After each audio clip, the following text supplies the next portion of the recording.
তাই তাদের পরিচয় না না দেওয়াই শ্রেয়। এবার মেয়েটির দিকে তাকিয়ে দেখি মেয়েটি আমার দিকে এক দৃষ্টিতে তাকিয়ে আছে, হয়তো আমার উপর মায়া হচ্ছে। হাঁটতে হাঁটতে রিমিদের বাসায় চলে আসলাম। রিমিরা বেশি বড়লোক না, আবার বেশি গরিব না, মোটামুটি এইরকম শহরে ভালোভাবে চলাফেরা যাবে।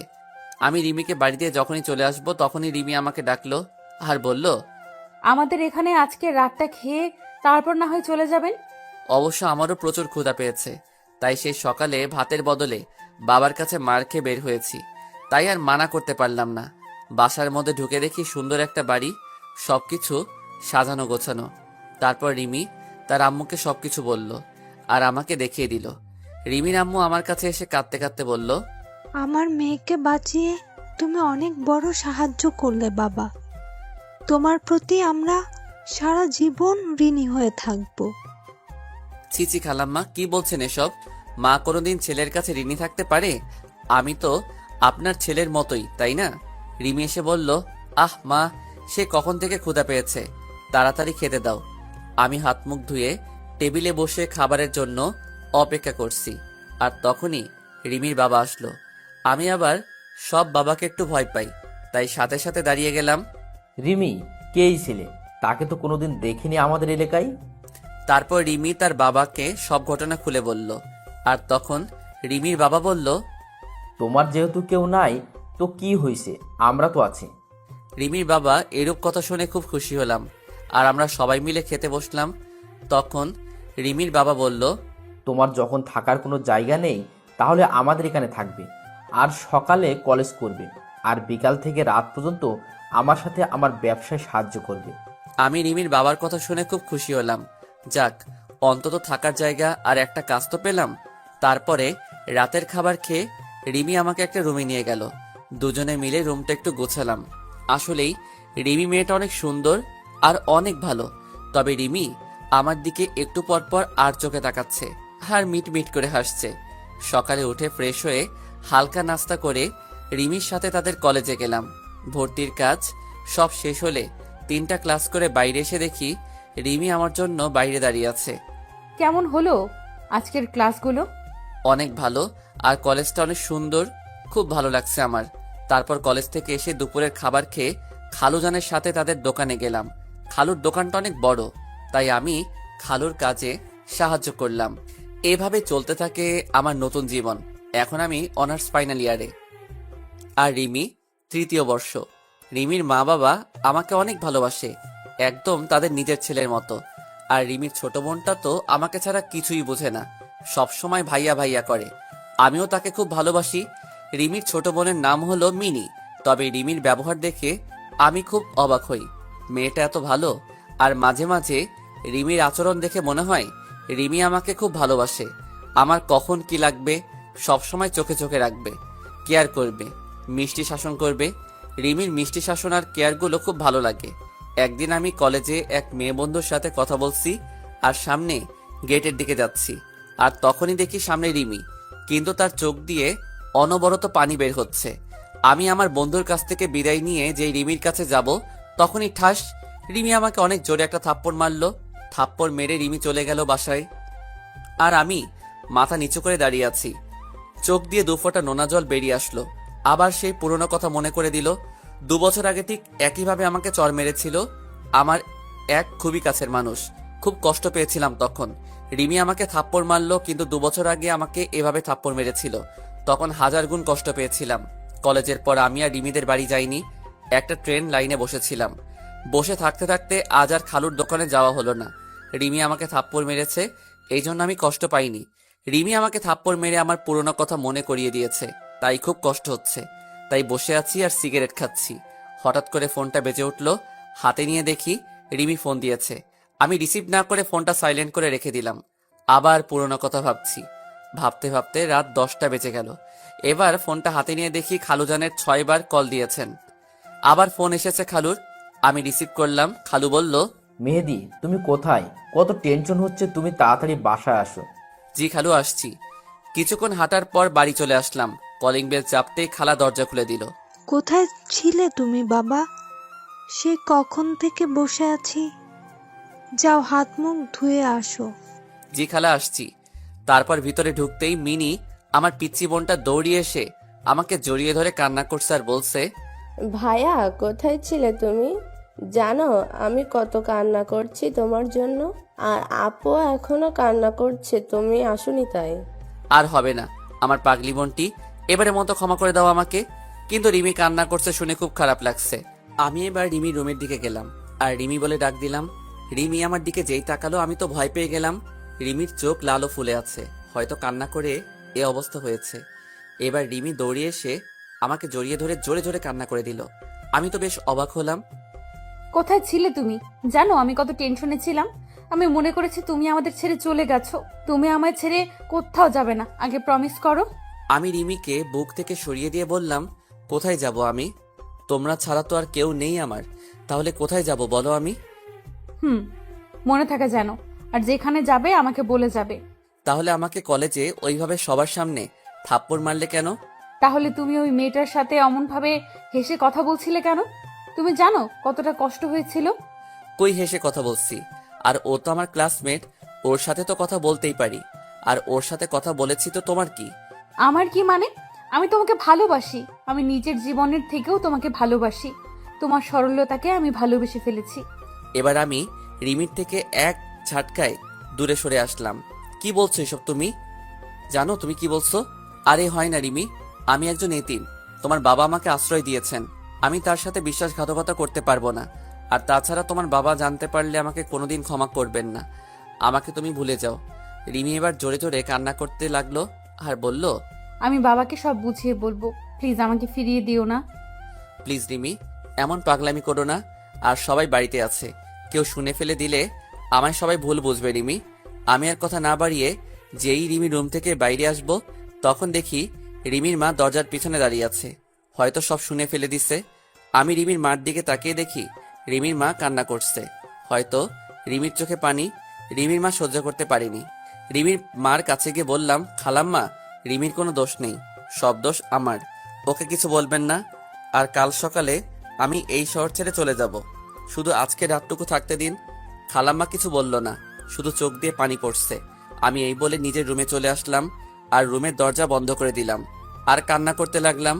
আবার সেই 2 বছর আগে পুরনো কথা মনে পড়ে গেল। সেদিনও ঠিক এইভাবে আমাকে একজন জড়িয়ে ধরেছিল আর এই কথাগুলো বলেছিল। তবে সেই কথাটা মিথ্যা কথা আর অভিনয় হতে পারে, এটাই আমার ন্যায্য পাওনা।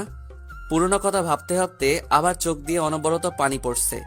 এভাবেই সারা রাত কাটিয়ে দিলাম। আর এদিকে রিমির মা রাতে ঘটে যাওয়া সব কাহিনী রিমির আব্বুকে বলল। রিমির আব্বু বলল, ছেলেটা বেশ ভালো, খুব সহজ সরল, যেটা বলি সেটাই শুনে, কোনোদিন কথার প্রতিখেলাপ করেনি। আর ছেলেটা ভালো শিক্ষিত, রিমির সাথে ভালো মানাবে।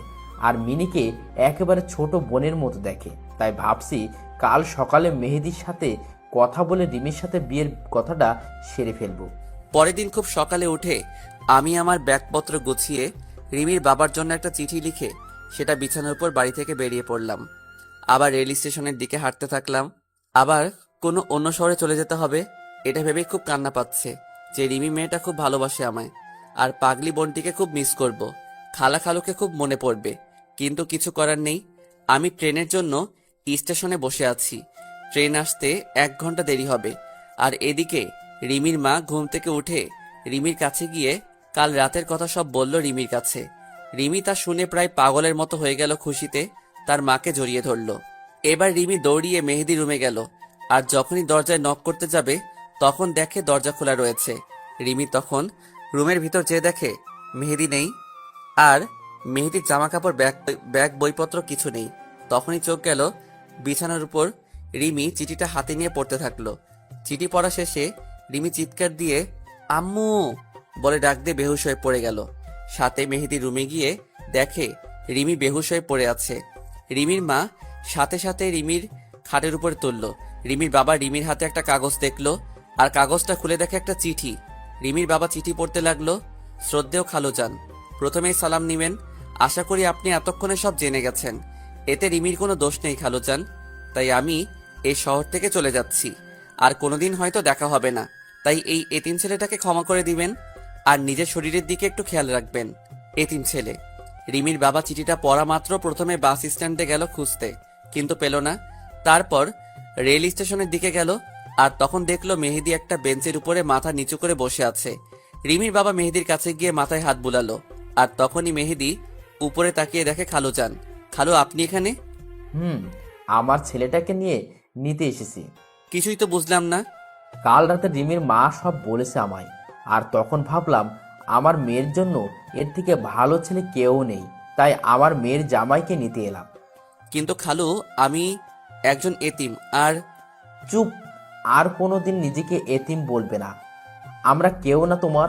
তারপর আমি খালুকে জড়িয়ে ধরলাম। তারপর আমি আর খালু বাড়ি চলে আসলাম। এসে দেখি দুই মহারানী আমার উপর রাগ করে আমার সাথে কথা বলছে না। আমি প্রথমে মিনির কাছে গেলাম, তারপর আমার বোনটিকে কোলে তুলে নিলাম। আর যেই দুই গালে দুইটা পাপ্পি দিয়েছি, আর অমনি হেসে দিল। যাক বাবা, ছোটটার তো রাগ ভাঙাতে পারলাম, এখন বড়টাকে দেখতে হবে। আমি রিমির রুমে গেলাম, যে দেখি রিমির চোখ লাল হয়ে আছে। বুঝতে পারলাম খুব কান্না করছে। আমি চলে যাওয়ার পর আমি এবার রিমির সামনে গিয়ে বললাম, সরি রিমি, আর কোনোদিন তোমায় ছেড়ে যাব না। দেখলাম রিমির কোনো পাত্তাই নেই, তাই রিমির হাত ধরে সোজা আমার বুকে টেনে নিলাম। রিমি ছাড়ানোর চেষ্টা করছে, বাট পারছে না। প্লিজ রিমি, আমায় তুমি ক্ষমা করে দাও, কথা দিচ্ছি আর কোনোদিন তোমায় ছেড়ে যাব না। না, তোমার কোনো ক্ষমা নেই, আর আমি আপনাকে ভালোবাসি না। সত্যি ভালোবাসো না? না। তাহলে আর কি করা, আবার চলে যাই, আর কোনোদিন আসবো না। এই কথা বলে যেই আসতে যাব, আর তখনই রিমি আমাকে শক্ত করে জড়িয়ে ধরলো। আমি তোমাকে কোনো দিন যেতে দেব না, তোমাকে শক্ত করে জড়িয়ে ধরে রাখবো। আমিও পাগলিটাকে শক্ত করে জড়িয়ে ধরলাম। হঠাৎ করে রিমির ছোট বোন মিনি চলে আসলো। কি ভাইয়া, বউকে পেয়ে কি নিজের বোনকেই ভুলে গেলে? আরে আমার পিচ্চি বড়িটা, তোমাকে আমি ভুলে যেতে পারি? তুই আমার কলিজার ছোট পিচ্চি বোন। এই বলে মিনিকে কোলে তুলে নিলাম। আর সেই সময় দুই বোন আমার দুই গালে একটা করে পাপ্পি দিল। তারপরে দুজনকে জড়িয়ে ধরলাম। সবাই মিলে রাতে খাবার খাচ্ছি। তখন রিমির বাবা বলল, আগামী পরশুদিন তোমাদের বিয়ে, তোমাদের কোনো আপত্তি আছে? রিমি দেখলাম লজ্জায় মাথা নিচু করে বসে আছে। আমি বললাম, না খালু, আমার কোনো আপত্তি নেই। তারপর আমরা খাবার খেয়ে যে যার রুমে গিয়ে শুয়ে পড়লাম। কিছুক্ষণ পর আমার রুমের দরজা খোলার আওয়াজ পেলাম। তাকিয়ে দেখি রিমি আমার রুমে আসছে। রিমি, তুমি এখানে এই রাতে কি করছো এখানে? কেউ দেখে ফেললে কি বলবে সবাই? কেউ দেখবে না, আর আমি আমার হবু স্বামীর রুমে আসছি, তাতে কার কি আসে যায়? কিন্তু আমাদের এখনো বিয়ে হয়নি তো। তুমি যাও, এখন কেউ দেখলে খারাপ ভাববে। না, আমি যাব না। যদি তুমি আজকের মতো কাল সকালেও যদি তুমি চলে যাও, তাহলে আমি আজ রাতে তোমার সাথে থাকবো। কি কি বলছো তুমি? তোমার মাথা ঠিক আছে? বিয়ের আগে একটা ছেলে আর একটা মেয়ে একসাথে ঘুমাবে, আর আমি কোথাও যাব না তোমাকে ছেড়ে। তা আমি শুনবো না। আমি আজ এখানেই তোমার সাথে ঘুমাবো, আর কেউ যদি আমাকে রাখতে না চায় তাহলে আমি সারা রাত বসে বসে কান্না করব। আচ্ছা ঠিক আছে, তুমি বিছানায় ঘুমাও, আমি নিচে শুয়ে পড়ছি। না, তুমি আমার সাথে বিছানায় ঘুমাবে। এই চিল্লাচ্ছ কেন? কেউ শুনে ফেলবে। তুমি বিছানায় না আসলে আমি আরো চিল্লাবো। আচ্ছা ঠিক আছে, বিছানায় ঘুমাবো। এবার আমি বিছানায় গিয়ে খাটের এক পাশে শুয়ে পড়লাম, আর রিমি আমার এক পাশে শুয়ে পড়লো। শুয়ে শুয়ে দুজন গল্প করছি, আর তখনই রিমি আমাকে জড়িয়ে ধরলো। আমিও রিমিকে জড়িয়ে ধরলাম। তারপর রিমি মুখ উঠিয়ে আমার দিকে এক দৃষ্টিতে তাকিয়ে আছে। আর আস্তে আস্তে রিমি আমার এত কাছে চলে আসলো, রিমির নিঃশ্বাসের শব্দ শোনা যাচ্ছে, আর গরম নিঃশ্বাস আমার মুখে আশ্রিয়ে পড়ছে। তারপর রিমি আমার ঠোঁটে ঠোঁট রাখলো। সে কি অনুভূতি, আপনারা না করলে কেউ বুঝতে পারবেন না। এভাবে প্রায় 8 মিনিট কিস করার পর রিমি আমাকে ছেড়ে দিল। দুজনে তখন প্রায় পাগলের মতো হাঁপাচ্ছি। তারপর রিমি আমার বুকে মাথা রাখলো আর বলল, কখনো আমাকে ছেড়ে চলে যাবে না তো? না পাগলি, আমি তোমাকে ছেড়ে কখনো যাব না। তাই বলে রিমি শক্ত করে বুকের সাথে জড়িয়ে ধরলাম। রিমিও আমাকে শক্ত করে জড়িয়ে ধরলো। তারপর রিমির কপালে একটা ভালোবাসার পরশ এঁকে দিলাম, আর ঘুমিয়ে পড়লাম। সকালে উঠে দেখি রিমি এখনো ঘুমিয়ে আছে। কি অপূর্ব লাগছে রিমিকে। চুলগুলো এলোমেলো ভাবে মুখের উপর রয়েছে। আমি রিমির মাথায় আর একটা ভালোবাসা এঁকে দিলাম, আর তখনই রিমি উঠে পড়ল। রিমি উঠে আমার গালে একটা কিস করে উঠে ফ্রেশ হয়ে সকালে নাস্তা করে দুজনে একসাথে কলেজে গেলাম। আজ আমাদের বিয়ে হয়ে গেল। বেশি একটা আয়োজন করা হয়নি, ভালোভাবে আমাদের বিয়েটা সম্পূর্ণ হয়ে গেল। রিমি এখন বাসর ঘরে অপেক্ষা করছে, আর আমি ছাদের উপর বসে বসে পুরনো কথা ভাবছি, আর দু চোখ বেয়ে অঝোর ধারায় পানি পড়ছে। হঠাৎ করে কারো হাত আমার কাঁধের উপর অনুভব করলাম। তাড়াতাড়ি করে চোখের পানি মুছে ফেলে পিছনে ঘুরে দেখি রিমি দাঁড়িয়ে আছে বিয়ের সাজে। রিমি, তুমি এখানে কেন আসলে? আমি এক্ষুনি নিচে নামছিলাম। তুমি কান্না করছো কেন? কোনো অন্যায় করেছি আমরা বা আমি? এই পাগলি, তুমি অন্যায় করবে কেন? তোমায় তো আমি খুব ভালোবাসি। তাহলে কান্না করছো কেন? আসলে আমার মা বাবার কথা খুব মনে পড়ছে, তাই একটু কান্না পাচ্ছিল। কান্না করি আর কি হবে, চলো নিচে চলো। চলো। না আমি যাব না, কেন যাবে না? আমাকে কোলে নিতে হবে। রিমিকে কোলে নিয়ে নিচে চলে আসলাম। তারপর বাসর ঘরে ঢুকে রিমি আমার বুকে মাথা রেখে শুয়ে পড়ল। আমিও রিমিকে জড়িয়ে ধরে শুয়ে পড়লাম। এভাবে চলছিল আমাদের সংসার জীবন। খুব সুখে জীবন যাপন করছিলাম। বিয়ের 7 মাস পর এখন রিমিদের ব্যবসা এখন পুরোপুরি আমি দেখাশোনা করি। একদিন হঠাৎ করে কেউ পিছন থেকে মেহেদি বলে ডাক দিল। আমি পিছনের দিকে তাকিয়ে আমি বিরাট বড় শক খেলাম। মনে হলো আমি নিজেকে হারিয়ে ফেলেছি। পিছনে তাকাতেই মেয়েটা আমাকে শক্ত করে জড়িয়ে ধরে হাউমাউ করে কান্না করতে থাকলো। হ্যাঁ, এই মেয়েটির নাম হলো অনিকা। তুমি কোথায় ছিলে এতদিন? তুমি জানো তোমাকে আমি পাগলের মতো খুঁজেছি, কিন্তু তোমাকে কোথাও পাইনি। তুমি চলে যাবার পর আমি তোমার জন্য প্রতি রাতে কান্না করেছি। আমার একটা ফুলের জন্য তুমি আমাকে এত বড় শাস্তি দেবে? আমি তো তোমার সাথে একটু মজা করেছিলাম, আর তুমি সেই মজা সিরিয়াসলি নিয়ে তুমি কেন আমায় ছেড়ে চলে আসলে? আমি অনিকাকে সরিয়ে দিয়ে বললাম, দেখেন, আমার জীবনে অতীতে যা ঘটে গিয়েছে আমি সব ভুলে গেছি। আর তাছাড়া আমার এখন একটা ভবিষ্যৎ আছে। আমি এখন বিবাহিত। অনিকা আমার কাছ থেকে এই কথা মনে হয় আশা করেনি। তাই অনিকা আমার দিকে অবাক চোখে তাকিয়ে আছে, আর দু চোখ বেয়ে পানি পড়ছে। আমি চাই না যে তুমি আমাদের বিবাহিত জীবনে দেয়াল হয়ে দাঁড়াও। তোমার ওই দিনের ঘটনার পরে তোমাকে সবচেয়ে বেশি ঘৃণা হয়। তোমার কথা মনে পড়লে আমার প্রচন্ড রকমের রাগ হয়। আর তোমার জন্য আমি আমার বাবা মা আমাকে ভুল বুঝলো, আমাকে বাড়ি থেকে তাড়িয়ে দিল। তাই তুমি আমার সামনে আসবে না। তোমাকে আমার একদম সহ্য হয় না। তাই তুমি না আসলে আমি বেশি খুশি হব। অনিকা কান্না করতে করতে চলে গেল। আমি হঠাৎ করে পিছনে তাকিয়ে দেখি রিমি দাঁড়িয়ে, আর রিমির চোখ দিয়ে টপ টপ করে পানি পড়ছে। হয়তো রিমি সব শুনে ফেলেছে। আমি রিমিকে দেখে কোনো অবাক হইনি, কারণ সত্য কথা কোনোদিন চাপা থাকে না। এবার আমি রিমির সামনে গেলাম। রিমি আমাকে শক্ত করে জড়িয়ে ধরে কান্না করতে থাকলো। আমিও রিমিকে শক্ত করে জড়িয়ে ধরলাম। কে ওই মেয়েটা তোমাকে জড়িয়ে ধরে ভালোবাসি বললো? আমার অতীত। তুমিই তো বলেছিলে তুমি এতিম, তোমার কেউ নেই।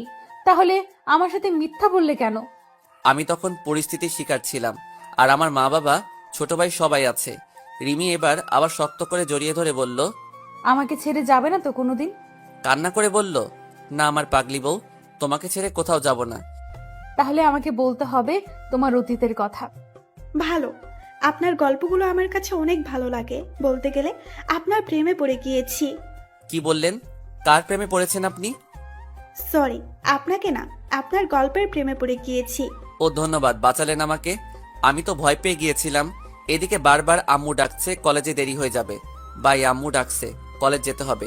তাই বলে আমি অফলাইন হয়ে গেলাম। আমি ঘুম থেকে উঠে হালকা নাস্তা করে কলেজে চলে আসলাম।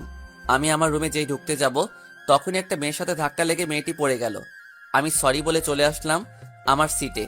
আমি একবার পিছনে তাকিয়ে দেখি মেয়েটা রাগী চেহারায় আমার দিকে তাকিয়ে রয়েছে। আমি এত কিছু না ভেবে ক্লাসে মনোযোগ দিলাম। এভাবে সব ক্লাস করে কলেজ থেকে বাড়ি আসছি। তখনই আমার পিছন থেকে কে যেন শার্টের কলার ধরে টেনে ধরলো। আমি পিছনে ঘুরতে দেখি সকালে যে মেয়ের সাথে ধাক্কা লাগলো সেই মেয়েটি। ওই, সকালে আমাকে ওভাবে ধাক্কা দিয়ে ফেলে চলে গেলি, আবার আমাকে না তুলে চলে গেলি কেন? সরি বললাম তো তখন, তাহলে আবার কেন আমার কলার ধরলেন? ওই পিচ্ছি, তুই জানিস আমি কে? তোর সিনিয়র আমি, আর তুই আমাকে তুই করে বলে? দাঁড়া, তোর কি অবস্থা করি দেখ, আর যেন কোনোদিন তোরা আমার সামনে না দেখি। ওরা চলে গেল, আর আমি ওখানে মাথা নিচু করে দাঁড়িয়ে থাকলাম। তবে মেয়েটি রাগলে খুব সুন্দর লাগে, একদম আমার স্বপ্নের রাজকুমারী। রাগলে আর তার ঠোঁট দুটো একদম লালা হয়ে যায়। আমি তো রাজকুমারী প্রেমে পড়ে গেলাম। মনে হচ্ছে গাল দুইটা ধরে শুধু চুমু খাই। আমি চলে আসছি, তখন আমার এক বন্ধু বলল, কি রে, ওয়ানিকা থেকে মারলো কেন? তাহলে মেয়েটির নাম অনিকা? বাহ, নামের সাথে চেহারার কত মিল। কি রে, কি ভাবছিস? আর জানিস ওয়ানিকাকে? ওয়ানিকা হলো এই এলাকার নেতার মেয়ে, সেজন্য এত দেমাগোর। সব ছেলেরা ওকে ভয় পায়। কিন্তু আমি ভয় পাই না। দোস্ত, তুই আমাকে নিয়ে চিন্তা করিস না, দেখিস একদিন অনিকা আমার হবে। মানে কি বলতে চাস তুই? আমি তো কিছুই বুঝতে পারছি না। আমার অনিকাকে খুব ভালো লেগেছে। তার রাগী মাখা চেহারা যেন কোনো রাজকুমারী। অনিকা রাগলে তার গাল দইটা লাল হয়ে যায়। আনিকার বাবা জানলে কিন্তু তোকে ছাড়বে না। সে পরে দেখা যাবে। চল আগে দুইটা সিগারেট খেয়ে বাসায় চল। তারপর সিগারেট শেষ করে আমি বাসায় চলে আসলাম। এসে ফ্রেশ হয়ে একটু ফেসবুকে ঢুকলাম। দেখলাম সকালে সেই বৃষ্টি আইডি থেকে মেসেজ এসেছে। দেখলাম সে অনলাইনে আছে। আপনি কোন কলেজে পড়েন? KMH সরকারি কলেজ। আপনি কোন কলেজে পড়েন? আমিও তো ওই কলেজে পড়ি। কোন ইয়ারে পড়েন আপনি? অনার্স থার্ড ইয়ারে। আপনি কোন ইয়ার? আমি সেকেন্ড ইয়ার। তাহলে কাল 10টায় বড় আম গাছের নিচে আসবেন। আমি আপনাকে দেখব, যে এত সুন্দর গল্প লিখে, তাকে একটু দেখব। ঠিক আসবো, এখন বাই। পরের দিন আমি একটু দেরি করে কলেজে গেলাম, যে দেখি অনিকা সেই আম গাছের নিচে একা দাঁড়িয়ে আছে, আর মনে হয় কারোর জন্য অপেক্ষা করছে। তারপর আমাকে সেই মেয়েটি মেসেজ দিল, লেখক সাহেব কোথায় আপনি? আপনি কোথায় আছেন? আর আমি কলেজে চলে আসছি। আমি আম গাছের নিচে দাঁড়িয়ে আছি। আমি আবার গাছের নিচে তাকালাম, দেখি অনিকা ছাড়া আর কেউ নেই। এবার আমি মনে মনে একটু খুশি হলাম। তাও শিওর হওয়ার জন্য আমি আবার ওকে মেসেজ দিলাম, আপনি কি হলুদ ড্রেস পরে আছেন? তাহলে আপনি চলে আসেন, আমি আপনাকে দেখব। এবার আমি মনে মনে প্যান্ট ড্যান্স দিচ্ছি। আমি লুঙ্গি পরিনি, তাই প্যান্ট পরে একটু ড্যান্স দিলাম। তখন আমি ভাবলাম, ওকে এভাবে দেখা দেওয়া যাবে না, আমাকে সবার সামনে চড় মারা, তাই না? এবার দেখো আমি কি করি ম্যাডাম। আমি আপনার সাথে দেখা করতে পারবো না। কেন পারবেন না? আমি কি কোনো অপরাধ করেছি? আপনার অনেক দোষ আছে। কি অপরাধ বলেন? যদি সত্যি আমি কোনো অপরাধ করে থাকি, তাহলে সেগুলো আমি সব শুধরিয়ে নিব। তুমি তোমার বাবার পাওয়ার কলেজে দেখাতে পারবে না, আর সবার সাথে ভালো ব্যবহার করতে হবে। আর গতকাল যাকে কলেজ শেষে চড় মারছো তাকে সরি বলতে হবে, আর তার ফ্রেন্ডশিপ করতে হবে। যদি এসব কথা মানতে পারো তাহলে আমার সাথে তুমি দেখা করতে পারবে। আমি রাজি, আমি সব করতে পারবো। তারপর আমি ক্লাসরুমে যাচ্ছি, তখন অনিকা আমার সামনে আসলো। কাল তোকে চর মারার জন্য সরি, আর আমরা কি ফ্রেন্ড হতে পারি? এবার আমি না করে দিলাম, অনিকাকে একটু ভোগাতে হবে। আমিও কম কিসের, আমাকে চড় মারা, তাই না? এবার দেখবে কত ধানে কত চাল। কেন করব না আমার সাথে বন্ধু? আরে আমি বললাম তো কালকের জন্য সরি। আমি আপনার সাথে বন্ধুত্ব করব না। আপনি একটু ভালো না, সবসময় ছেলেদের সাথে খারাপ ব্যবহার করেন। যদি আবার আমার সাথে করেন? আমি বললাম তো সরি। আর কালকে আমার মাথা ঠিক ছিল না, একটু রাগ করে বাসা থেকে বের হয়েছিলাম, তাই তোকে ওই চটটা মারছিলাম। ও, তাহলে ওনের উপর রাগ আমার উপর ঝাড়লেন? আমি আসলেই সরি। আর কোনোদিন তোকে কেন আর কোনো ছেলেকে মারবো না। এবার তো আমার সাথে বন্ধুত্ব কর। ওকে বন্ধু করতে পারি, কিন্তু আমার একটা শর্ত আছে। কি সত্য বল? আমি যা বলবো তাই শুনতে হবে, আর এইসব ছেলেদের কাপড় পরা যাবে না, আর সবার সাথে ভালো আচরণ করতে হবে। ওই পিচ্ছি, তুই আমার হুকুম করার কে? আর আমি তোর কথা মানতে পারবো না। ওকে, তাহলে আমিও তোমার সাথে বন্ধুত্ব করতে পারবো না। আচ্ছা, তোর সত্ত্বে আমি রাজি। আচ্ছা, আমি এখন ক্লাসরুমে যাই। আর হ্যাঁ, আর একটা কথা, কলেজ শেষে আমার জন্য দাঁড়িয়ে থাকবা, একটা কাজ আছে। তাই বলে আমি ক্লাসরুমে চলে আসলাম। আসলে অনিকা জানে না যে ফেসবুকের মেহেদি হাসান আর আমি একই মানুষ। আসলে কোনোদিন পিক দেইনি তো, তাই চিনতে পারিনি। এসে দেখি স্যার এখনো ক্লাসে আসেনি, তাই একটু ফেসবুকে ঢুকলাম। ফেসবুকে ঢুকে দেখি অনিকা মেসেজ দিয়েছে, আর অ্যাক্টিভও আছে। তুমি যা বলছো আমি তাই করেছি। আমি ওই ছেলেটার সাথে বন্ধুত্ব করেছি। এবার তো তুমি আমার সাথে দেখা করো। আমি বলেছি তো, আমার যখন সময় হবে তখন আমি নিজেই তোমার সাথে দেখা করব। তোমাকে যে কাজটুকু করতে দেওয়া হয়েছে সেইটুকু আগে করো। তাই বলে আমি অফলাইন হয়ে গেলাম, আর ক্লাসে মনোযোগ দিলাম। ক্লাস শেষে আমি বাইরে এসে দেখি অনিকা একা একা সেই বড় আম গাছটার নিচে দাঁড়িয়ে আছে। আমি অনিকার কাছে গিয়ে বললাম, চলো আজ দুজন মিলে ঘুরতে যাব, আর ভালো একটা রেস্টুরেন্টে দুপুরে খাবার খাবো। অনিকা আমার কথা শুনে সোজা আমার কলার ধরে বলল, কি বললি তুই? আমি তোর সাথে ঘুরতে যাব? তুই ভাবলি কি করে? ঘুরতে না গেলে বন্ধুত্ব আমি করব না তোমার সাথে। তারপর অনিকা কিছুক্ষণ ভেবে বলল, ওকে আমি রাজি। তারপর আমি আর অনিকা একটা রিকশায় উঠে চলে আসলাম একটা নদীর তীরে। রিকশায় আসার সময় অনিকা আমার সাথে একটা কথাও বলেনি। তারপর আমরা একটা নদীর তীরে চলে আসলাম। অনিকা নদীর তীরে দাঁড়িয়ে আছে, আর অনিকার চুলগুলো বাতাসে এলোমেলো ভাবে উড়ে বেড়াচ্ছে।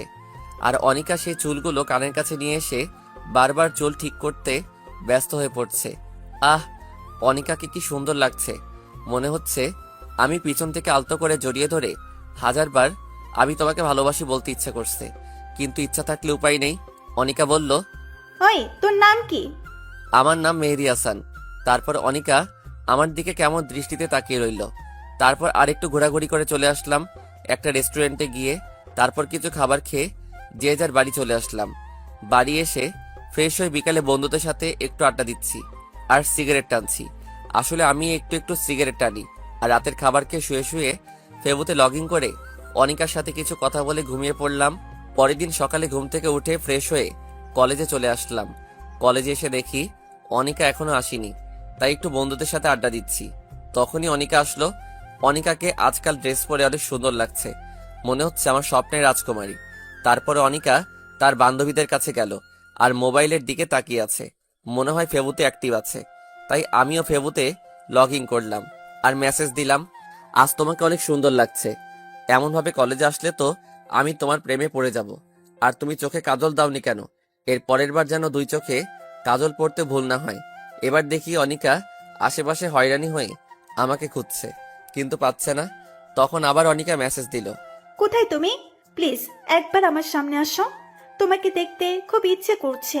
আমাকে খুঁজে লাভ নেই, আর আমি সময় হলে তোমাকে দেখা দেব। এই বলে আমি অফলাইন হয়ে গেলাম আর আমি অনিকার সামনে গেলাম। আমি যাওয়াতে অনিকা কিছুটা বিরক্ত হলো মনে হলো। তারপর কিছু কথা বলে আমি চলে আসলাম আমার ক্লাসরুমে। ক্লাস 3টে শেষ হওয়ার পর স্যার একটু আসতে লেট হচ্ছে বলে আমরা সবাই বসে আড্ডা দিচ্ছি।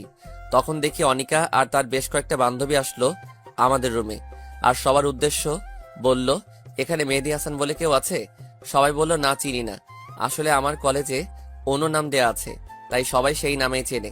আর মেহেদী হাসান এই নামটি আমার কয়েকটা বন্ধু ছাড়া কেউ জানে না। তারপর অনিকা মোবাইলটা বের করে আমার আইডিটা বের করে বলল, এই আইডিটা কে চিনো? এই আইডিটা মেহেদী হাসানের, আর মেহেদী হাসান আমাদের কলেজে পড়ে। কেউ জানতে পারলে আমাকে জানাবে। আর তখনই আমাদের ক্লাসে সেরা সুন্দরী বলল, এই মেহেদী হাসান আমাদের কলেজে পড়ে? আমি তো ভাবতেই পারছি না। আমি মেহেদী হাসানের বিরাট বড় একটা ফ্যান। মেহেদীর সব গল্প আমি পড়ি। মেহেদীকে যদি কখনো কেউ খুঁজে পান তাহলে আমাকে একটু জানাবেন প্লিজ আপু, প্লিজ। আমি তো অবাক। আজ আমি যদি আমার প্রোফাইলে যদি আমার নিজের পিক দিতাম, তাহলে অন্তত আজ সিঙ্গেল থাকতে হতো না। এখন নিজের কপালে নিজেই চড় মারতে ইচ্ছে করছে। তারপর কলেজ শেষে আমি বাড়ি এসে ফ্রেশ হয়ে দুপুরের খাবার খেয়ে একটা ঘুম দিয়ে বিকালে বন্ধুদের সাথে আড্ডা দিতে গেলাম। আড্ডা দিয়ে এসে রাতের খাবার খেয়ে রুমে গিয়ে ফেবুতে লগ ইন করলাম। তখন দেখি অনিকা অ্যাক্টিভ রয়েছে। আমি অনিকাকে মেসেজ দিলাম, তুমি আমাকে ওভাবে প্রতিটা ক্লাসে খুঁজছিলে কেন? তুমি ভালো করে জানো আমাকে তুমি পাবে না। তোমাকে দেখতে খুব ইচ্ছে করছিল, তাই নিজেকে আর সামলাতে পারিনি। আর যেন কোনোদিন তোমাকে এভাবে আমাকে খুঁজতে না দেখি। আমার সময় হলে আমি নিজেই তোমার সাথে দেখা করে নেব। আর কিছু না বলে চ্যাট অফ করে ঘুমিয়ে পড়লাম। এভাবে আমার আর অনিকার মেসেঞ্জারে নিয়মিত কথা হয়। অনিকা আমাকে অনেক কেয়ার করে, অনেক শাসন করে। অনিকা মনে হয় আমাকে ভালোবাসে। অনিকার কথাতে অনেক বুঝতে পারি যে অনিকা আমাকে ভালোবাসে। আর এদিকে অনিকার সাথে আমার ভালোই বন্ধুত্ব তৈরি হয়েছে। আমাকে দেখে আর বিরক্ত হয় না। আজ কলেজ শেষে বিকালে বন্ধুদের সাথে আড্ডা দিতে গেছি, আর আমার এক বন্ধুর সাথে কোনো একটা বিষয় নিয়ে অনেক কথা কাটাকাটি হয়। তাই আমি রাগ করে বাড়ি চলে আসলাম। এসে কিছুই ভালো লাগছে না, তাই ঘুমিয়ে পড়লাম। আজ আর অনিকার সাথে কথা হলো না। এভাবে 2 দিন আমি কলেজে যাইনি আর ফেবুতে লগ ইন করিনি। আজ 2 দিন পর আমি কলেজে যাচ্ছি। কলেজের গেট দিয়ে ঢুকতে যাব, তখনই দেখি অনিকা গেটের কাছে দাঁড়িয়ে আছে। আমি অনিকার চোখের দিকে তাকিয়ে রীতিমতো ভয় পেয়ে গেছি। চোখ দুটো লাল আর ফুলে আছে, মনে হয় 2 দিন ধরে শুধু কান্না করছে। অনিকা, তোমার কি হয়েছে? তোমার চোখ ফুলে আছে কেন? তারপর অনিকা সোজা আমার কলার ধরে টানতে টানতে 5তলা একটা বিল্ডিং এ নিয়ে যায়। এখানে সাধারণত কেউ আসে না, আর কোনো ক্লাসও হয় না। কি ব্যাপার, তুমি আমাকে এখানে নিয়ে আসলে কেন? তুই ভেবেছিস কি? হ্যাঁ, তোকে আমি খুঁজে পাবো না? তুই আমার সাথে খেলা করেছিস। তুই আমাকে ইমোশনাল করেছিস, আমাকে ব্ল্যাকমেল করে আমাকে কান্না আর কষ্ট দুটাই করিয়েছিস। কি বলছো তুমি? আমি তো কিছুই বুঝতে পারছি না। আর তুমি কান্না করছো কেন? ওই, আমি কি বলছি? মানে তুই কিছুই বুঝতে পারিস না? তোকে আমি ভালোবাসি, তুই বুঝিস না? তোকে এত কেয়ার করি, এত শাসন করি, কি জন্য করি তুই জানিস না? আর এসব করে কাদের? যারা নিজের জীবনের থেকেও তাদের কাছে প্রিয়, তাদের কেয়ার করে। তুই কেন বুঝিস না? আমি তোকে অনেক ভালোবাসি। আমিও তোকে অনেক ভালোবাসি রে পাগলি, সেই জন্যই তো তোর সাথে বেশি কথা বলতাম। এবার অনিকা দৌড়িয়ে এসে আমাকে শক্ত করে জড়িয়ে ধরলো। আমিও আমার পাগড়িটাকে শক্ত করে জড়িয়ে ধরলাম। তুমি আমার সাথে কেন এমন করলে? তুমি কেন সেদিন আমার সামনে আসোনি বলো? আমি এমন করেছি কারণ সেদিন তুমি আমাকে সবার সামনে চড় মেরেছিলে, আর তোমার অহংকার ভেঙে ফেলার জন্য। I love you Babu. I love you two বাবু। এভাবে কিছুক্ষণ থাকার পরে দেখি অনিকার বাবা, অনিকার বড় ভাই আর আমার সেই বন্ধু চলে আসছে। আমি সাথে সাথে অনিকাকে ছেড়ে দিলাম। আর অনিকার বাবা বড় একটা নেতা। এবার অনিকার ভাই আরো কিছু লোকজন আমাকে মাটিতে লাথি মারতে লাগলো। আর অনিকার বাবা অনিকাকে টানতে টানতে নিয়ে গেল। আর এদিকে মার খাওয়ার জন্য আমার নাক মুখ দিয়ে অনেক রক্ত পড়তে লাগলো। তবু তারা একভাবে মেরেই যাচ্ছে। কখন যে বেহুশ হয়ে গিয়েছি মার খেতে খেতে। আমি বেহুশ হয়ে যাওয়ার পরেও মনে হয় আমাকে অনেক মেরেছে। তারপর আমার যখন জ্ঞান ফিরল তখন আমি নিজেকে প্রিন্সিপালের অফিসে আবিষ্কার করলাম। আস্তে আস্তে যখন চোখ খুললাম তখন সামনে দেখি অনিকার আব্বু আর তার বড় ভাই আছে। আর এদিকে দেখি আমার আব্বু আর আমার আম্মু রয়েছে। আম্মু আমাকে চোখ খুলতে দেখে একভাবে কান্না করেই যাচ্ছে। খুব কষ্ট হচ্ছে উঠতে, শরীরে খুব ব্যথা, কোনোভাবেই উঠতে পারছি না। তখন আমার মা আমাকে সাহায্য করতে আসছিল, তখন বাবা মা আটকিয়ে দিল। আব্বু মনে হয় আমার উপর অনেক রাগ করে আছেন। এবার আমি অনিকার দিকে তাকালাম, দেখি অনিকা চুপ করে মাথা নিচু করে দাঁড়িয়ে আছে আর চোখ দুইটা লাল ও ফুলে আছে। এবার অনিকার বাবা বলা শুরু করলো, দেখুন প্রিন্সিপাল সাহেব, আমি আপনাকে অনেক সম্মান করি, সেহেতু আপনার উপর কোনো কথা বলবো না। আমি এই ছেলে আমার মেয়েকে গত 6 মাস ডিস্টার্ব করছে আর বারবার প্রেমের প্রস্তাব দিয়েছে। আমার মেয়ে যখন তার কথায় রাজি হয়নি তখন সে আমার মেয়েকে একা ডেকে নিয়ে গিয়ে ধস্তাধস্তি করার চেষ্টা করে। এখন আপনি যা মনে করেন তাই বিচার করুন। চাইলে আমার মেয়ে আনিকাকে প্রশ্ন করতে পারেন। আমার কথা বলার কোনো শক্তি নেই, খুব পানি তৃষ্ণা পেয়েছে, গলা একদম শুকিয়ে গেছে, কোনো কথা বলতে পারলাম না। এবার আমাদের প্রিন্সিপাল অনিকাকে প্রশ্ন করলো, অনিকা মামনি, তোমার বাবা যা বলল সব কি সত্যি কথা? মাথা নিচু করে চুপ করে আছে। তুমি ভয় পাচ্ছ মামনি? এখানে ভয় পাওয়ার কি আছে? তুমি নির্ভয়ে বলো মামনি, কেউ তোমাকে কিছু বলবে না। আমি নিশ্চিত ছিলাম যে অনিকা আমাকে ভালোবাসে, সে মিথ্যা বলবে না। কিন্তু অনিকা আমার ভালোবাসাকে অপমান করলো, আমার বিশ্বাসকে মাটি চাপা দিল, আমাকে মিথ্যা অপবাদে ফাঁসিয়ে দিল, যা আমি কোনোদিন অনিকার কাছ থেকে আশা করিনি। হ্যাঁ স্যার, ওই ছোট লোকের বাচ্চা আমাকে প্রতিদিন ডিস্টার্ব করতো।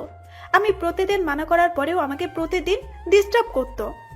আজ আমি ওকে চর মারতে গিয়েছি, তখন আমাকে টানতে টানতে 5 তলায় নিয়ে গিয়ে আমাকে হু হু হু করে কেঁদে দিল, চিৎকার করে বলল।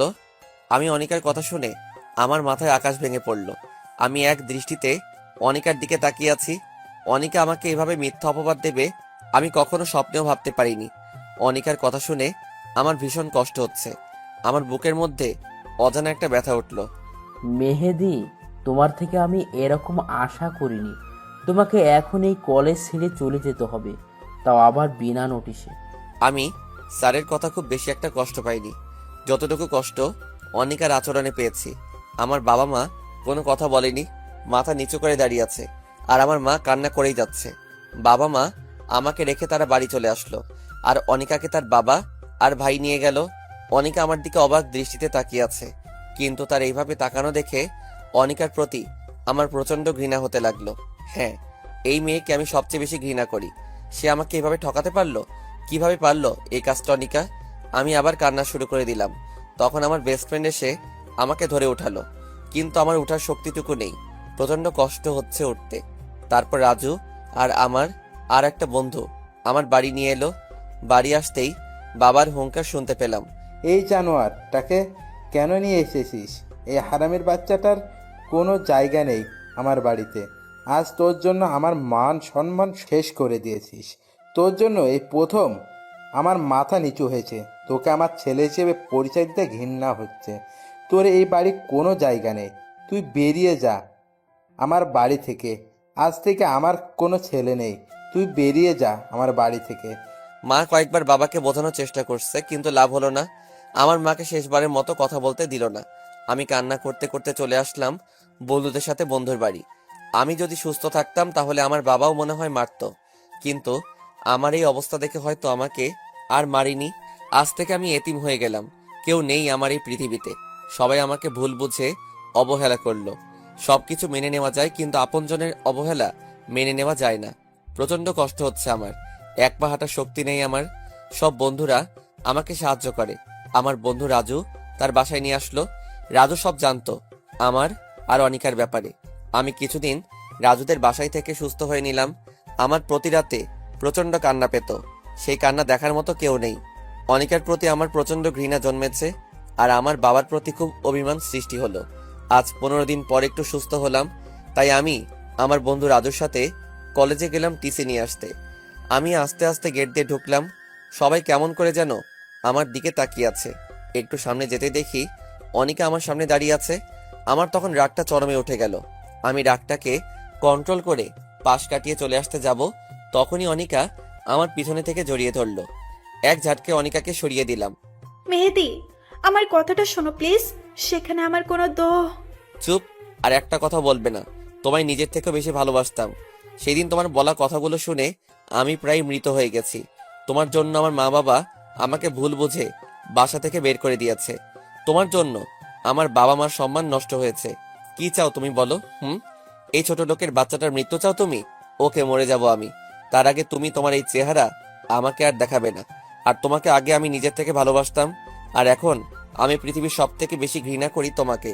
তোমার ওই মিথ্যা আড়ালে ছলনাময় চেহারা আমাকে আর দেখাবে না। আর আমার এই ছোট লোকের বাচ্চার চেহারা তোমাকে আর কোনোদিন দেখাবো না।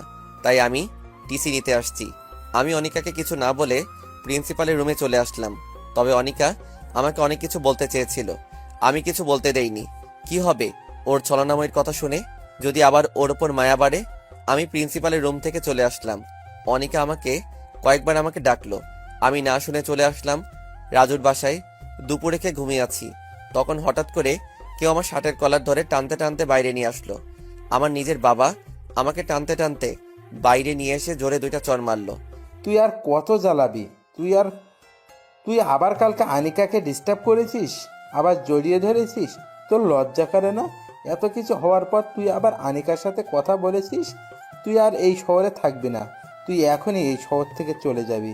তোর মুখ আমি আর কোনোদিন দেখতে চাই না, তুই আজই চলে যাবি।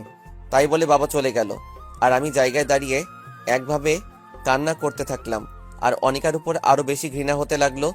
অনিকা এটা না করলেও পারতো। আমি রাজুর কাছ থেকে বিদায় নিয়ে রেল লাইন দিয়ে হাঁটছি বর্তমান। আর আপনারা তারপরে কি হয়েছে সবই তো জানেন। আমার চোখ দিয়ে টপ টপ করে পানি পড়ছে, 2 চোখ দিয়ে। আর রিমি আর তার বাবা মা 3জনই কান্না করছে। রিমির বাবা বলল, তোমার সাথে যা হয়েছে তা খুব খারাপ হয়েছে, আর কোনোদিন নিজেকে এতিম বলবে না। এখন থেকে আমরা তোমার মা বাবা। তাই বলে তারা চলে গেল। আর রিমির সাথে সাথে আমাকে জড়িয়ে ধরে অজর কান্না করতে লাগলো। এই পাগলি, কান্না করছো কেন? তোমার জীবনের এত কিছু ঘটে গেল আর তুমি আমাকে একদিনও বললে না। আমি কি তোমার এতই পর? এবার আমি রিমিকে বাহুডোরে শক্ত করে জড়িয়ে বললাম, তুমি শুনে কষ্ট হবে বলে আমি বলিনি। এখন চলো, ঘুমাতে হবে। ছাড়ো আমাকে, চলো রুমে যাই। না, ছাড়বো না। আমি তোমাকে সারা দিন জড়িয়ে ধরে রাখবো। কাল থেকে ব্যবসা দেখা বন্ধ। তোমাকে আমি সারা সময় জড়িয়ে ধরে রাখবো। আমি পাগলিটার কথা শুনে হাসছি। কত ভালোবাসে পাগলিটা আমাকে। তারপর রিমিকে কোলে তুলে নিয়ে রুমে আসলাম আর শুয়ে পড়লাম। তবে রিমি আমার বুকে মাথা দিয়ে শুয়ে পড়লো। যদি কোনোদিন আনিকা এসে আমার কাছ থেকে তোমাকে নিয়ে যেতে আসে, তুমি তাহলে চলে যাবে? তুই ভাবলে কিভাবে? যার জন্য আমার জীবনের সবকিছু হারিয়েছি তাকে ঘৃণা ছাড়া ভালোবাসা যায় না। আর অনিকার জন্য আমি আমার পাগলিটাকে খুঁজে পেয়েছি। তারপর রিমি আমার বুকে ঘুমিয়ে পড়লো, আর আমি রিমির মাথায় হাত বুলিয়ে দিচ্ছি। তখন মনে পড়লো অনিকা এখানে কি করতে এসেছিল, আর আমার নতুন জায়গা সব জেনে গেল। একমাত্র সেই জানে তার মনে কি আছে। আবার যদি আমার রিমিকে আমার কাছ থেকে ছিনিয়ে নেয়। তখন রাজুর কথা খুব মনে পড়লো। আজ 1 বছর পর রাজুর ফোনে কল দিচ্ছি। রাজু ফোন রিসিভ করলো, আর আমি অঝোর ধারায় কান্না করে দিলাম। আসসালামু আলাইকুম। হ্যালো, কে বলছেন? চুপ করে আছি। কি হলো, কথা বলছেন না কেন? দোস্ত, আমি মেহেদি বলছি। কেমন আছিস তুই? মেহেদি, তুই কোথায় ছিলি দোস্ত এতদিন? তোকে আমরা কত খুঁজেছি। তুই কোথায় এখন? ঠিক আছিস তো? হ্যাঁ দোস্ত, ভালো আছি। আর আমি চাঁদপুর শহরে আছি, আর অনেক ভালো আছি। আর আমাকে খুঁজেছি মানে কি বলেছিস তুই? তুই চলে যাওয়ার পর তোর মা বাবা সবাই অনিকা সবাই অনেক খুঁজেছে তোকে, কিন্তু কোথাও পায়নি। তুই চলে যাওয়ার পর তোর মা বাবা তোকে না পেয়ে খুব কান্না করতো, আর সবসময় মেহেদি মেহেদি বলতো। তুই কখন আসবি শুধু তাই চিন্তা করতো, আর কবে আসবি এখানে। আমি তোর মা বাবার সাথে বলি। না দোস্ত, তুই কিছু বলবি না। আমি কোথায় আছি আর তোর উপর সেই বিশ্বাস আছে, তুই কারোর সাথে বলবি না। আর আমি মনে হয় আর কোনোদিন ওখানে ফিরে যাব না। কেন আসবি না তোর শহরে? আর তোর মা বাবা তো তাদের ভুল স্বীকার করেছে, আর আনিকা তোকে অনেক তুই চুপ কর। ওই অনিকার নাম আমার সামনে বলবি না। তুই ভালোভাবে জানিস আমি অনিকাকে কতটুকু ঘৃণা করি, আর কোনোদিন অনিকাকে মাফ করতে পারবো না। আর মা বাবা তারা তো জানতো তাদের ছেলে এরকম না, তারপরও ও আমাকে ভুল বুঝে বাড়ি ছাড়া করলো, তারপর শহর ছাড়া করলো। আমি আর কোনোদিন ফিরে যাব না ওখানে। আর আমি এখানে বিয়ে করেছি, আর আমার বউ আমাকে নিজের থেকেও বেশি ভালোবাসে, আর আমিও অনেক ভালোবাসি। আর আমি রিমিকে ছেড়ে কোথাও যাব না। যখন সবাই আমাকে ভুল বুঝে রাস্তার কুকুরের মতো দূর দূর করে তাড়িয়ে দিয়েছে, তখন এই মেয়েটি আমার পাশে এসে দাঁড়িয়েছে। আমি কখনো রিমিকে ছেড়ে যাব না। তুই বিয়ে করেছিস, আমাকে একবারও জানালি না? ভাবি তোকে অনেক ভালোবাসে, তাই না? খুব ভালোবাসে পাগলি বউ আমার। ও সব সময় আমার পাশে থাকে আর পাগলের মতো জড়িয়ে ধরে থাকে। আর রিমির দুষ্টামিগুলো আমি খুব ভালোবাসি। আমি রিমিকে ছেড়ে কোথাও যাব না। অনেক ভালোবাসি আমি রিমিকে। তোর অতীত রিমি বা তার মা বাবা কেউ জানে? সবাই জানে, তবে প্রথমে কাউকে জানাইনি, পরে সব জানাইছি। আর তোর কোনো চিন্তা করা লাগবে না, খুব ভালো আছি আমি। আচ্ছা তাহলে এখন রাখি, পরে কথা বলবো। আচ্ছা, ভালো থাকিস, বাই। এই বলে ফোন কেটে দিয়ে আমি যেই পিছনে ঘুরে বিছানায় আসতে যাব, আর তখনই দেখি রিমি দাঁড়িয়ে আছে আমার পিছনে। আর রিমির দু চোখ দিয়ে টপ টপ করে পানি পড়ছে। কি ব্যাপার, তুমি এখানে কেন? ঘুমাওনি তুমি? আর কান্না করছো কেন? তুমি জানো না তোমার কান্না আমার একদম সহ্য হয় না? এবার রিমি দৌড়িয়ে এসে আমাকে শক্ত করে জড়িয়ে ধরলো আর জোরে জোরে কান্না করছে। আমিও শক্ত করে জড়িয়ে ধরলাম আমার পাগলিটাকে। তখন রিমি আমার বুকে মুখ লুকিয়ে বলল, তুমি আমায় ছেড়ে কোনোদিন চলে যাবে না তো? তুমি চলে গেলে আমি সত্যি সত্যি মরে যাব। এই পাগলি, আমি কি কোনোদিন বলেছি তোমায় ছেড়ে চলে যাব? আর তোমায় ছাড়া মনে হয় আমি খুব ভালোভাবে বাঁচতে পারবো? তোমায় ছেড়ে কোনোদিন কোথাও যাব না। তুমি আমাকে এভাবে সারা জীবন ভালোবাসবে তো? আমার পাগলি বউটা, তোমায় আমি এমন ভাবে সারা জীবন ভালোবেসে যাব, এমনকি 50 বছর পর এমন ভাবে আমার বউটাকে ভালোবাসবো। বুঝলেন ম্যাম? বুঝলাম। আবার জড়িয়ে ধরো। চলো ঘুমাতে যাব, আবার কাল সকালে আমার অফিস আছে। না, যাব না, আমি হেঁটে যেতে পারবো না। এবার রিমিকে কোলে তুলে নিলাম, আর রিমি আমার গলা শক্ত করে জড়িয়ে ধরলো আর আমার গালে একটা চুমু দিল। তারপর রিমি আমার দিকে এক দৃষ্টিতে তাকিয়ে আছে, আর আমিও রিমির দিকে একইভাবে তাকিয়ে আছি। তারপর বিছানায় চলে আসলাম। তখনও রিমি আমার গলা ছাড়েনি। এবার আমি শুয়ে পড়লাম, আর তখন রিমি আমার বুকের উপর শুয়ে পড়লো আর শক্ত করে জড়িয়ে ধরলো। এই শোনো, তোমার কাছে একটা জিনিস চাইবো, তুমি দিবে আমায়? বলো। আমার সব জিনিস তো তোমারই, এতে আবার চাওয়ার কি আছে? আমার না একটা তোমার মতো রাজকুমার চাই, দিবে আমায়? বলে লজ্জায় আমার বুকে মুখ লুকালো। দিতে পারি, কিন্তু তোমার মতো একটা সুন্দর রাজকুমারী দিতে হবে। না, আমি তোমার মতো রাজকুমার চাই। আচ্ছা ঠিক আছে, কিন্তু রাজকুমার আনতে হলে তো অনেক পরিশ্রম করতে হবে, আর তোমাকেও পরিশ্রম করতে হবে। যা দুষ্টু, আমার বুঝি লজ্জা করে না? আবার আমার বুকে মুখ লুকালো। আমি বুঝি না একটা মেয়ে এত লজ্জা পায়। তারপর লাইট অফ করে দিয়ে এক অজানা সুখে দুই নরনারী ব্যস্ত হয়ে গেল। সকালে ঘুমিয়ে আছি, হঠাৎ করে পানির ছিটকায় ঘুমটা ভেঙে গেল। চোখ খুলে দেখি রিমি এইমাত্র গোসল করে বের হলো। একটা হলুদ শাড়ি পরেছে আর চুলের পানি মুছছে। বাহ, কি সুন্দর লাগছে। আমি একভাবে তাকিয়ে আছি। রিমি আমার কাছে এসে বলল, কি দেখো এভাবে? তোমাকে দেখি। আমার পাগলি বউটা এত সুন্দর, মনে হয় সারাদিন দেখি। অমনি রিমি লজ্জা পেয়ে চলে যেতে লাগলো, আর অমনি রিমির হাত ধরে আমার বুকের উপর ফেললাম। এই কি করছো? ছাড়ো, সারা রাত দুষ্টামি করছো, এখন হবে না। এখন গোসল করে নিচে আসো, আমি নাস্তা দিচ্ছি। তারপর আমি নিচে নাস্তা করে অফিসে চলে আসলাম। অফিসে রিমি সবসময় ফোন দেবে আর বলে কোনো মেয়ের সাথে কথা বলবে না, আর ঠিক মতো খেয়ে নেব, আমি পরে আবার ফোন দিব। এই পাগড়িটাকে নিয়ে আর পারি না। অফিস শেষে বাড়ি আসার সময় রিমির জন্য কিছু ফুল, চকলেট আর আইসক্রিম নিলাম। খুব পছন্দ করে রিমি এগুলো। আমি দরজার সামনে দাঁড়িয়ে কলিং বেল বাজালাম।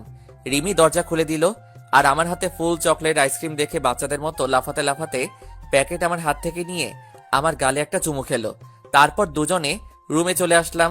আমি ফ্রেশ হতে গেলাম। ফ্রেশ হয়ে এসে দেখি রিমি চকলেট খাচ্ছে। অনেক সুন্দর লাগছে রিমিকে। আমি রিমির পাশে বসলাম। রিমি, তুমি জানো না সাবিকে রেখে একা একা খাওয়া ঠিক না? তুমি জানো না আমি দুইটা জিনিস কোনো দিন ভাগ দেব না। এক হলো চকলেট আর আইসক্রিম, আর দুই হলো আমার প্রাণের স্বামী। আচ্ছা ভাগ দিও না, এখন আমাকে দাও, আমি খাবো। না, দেব না, সব একলা খাবো আমি। ওকে, তুমি সব খাও, আমি খাবো না। তাই বলে মিথ্যা রাগ দেখিয়ে বেলকনিতে চলে আসলাম আর বাইরের দিকে তাকিয়ে থাকলাম। আমি জানি রিমি এখনই কান্না করে আমাকে জড়িয়ে ধরবে, আর তখনই রিমি আমার পিছন থেকে জড়িয়ে ধরলো। আমি একটু রাগ দেখিয়ে রিমিকে সরিয়ে দিলাম। রিমি এবার কান্না করে দিল, আর রিমি আমার সামনে থেকে জড়িয়ে ধরলো আর কান্না করছে। এবার আমি রিমিকে বললাম, এই পাগলি, কান্না করছো কেন তুমি? তুমি জানো না, তুমি যদি আমার উপর রাগ করে থাকো তাহলে আমি সহ্য করতে পারি না। আর আমার পাগলিটার চোখের পানি যে সহ্য করতে পারি না, তারপর রিমি পিছন থেকে একটা আইসক্রিম বের করে আমার সামনে ধরলো। আমি খাবো না, আমাকে জোর করে খাইয়ে দিল। তারপর আমি রিমিকে খাইয়ে দিলাম। তারপর বিছানায় শুয়ে পড়লাম আর রিমি আমার বুকে শুয়ে পড়লো। কিছুদিন পরে আমি অফিসে বসে কাজ করছি। তখন রিমি আমাকে ফোন দিয়ে বলল, তুমি তাড়াতাড়ি বাসায় চলে আসো, যত তাড়াতাড়ি পারো বাসায় আসো। আমার কিছু বলার আগে ফোন কেটে দিল।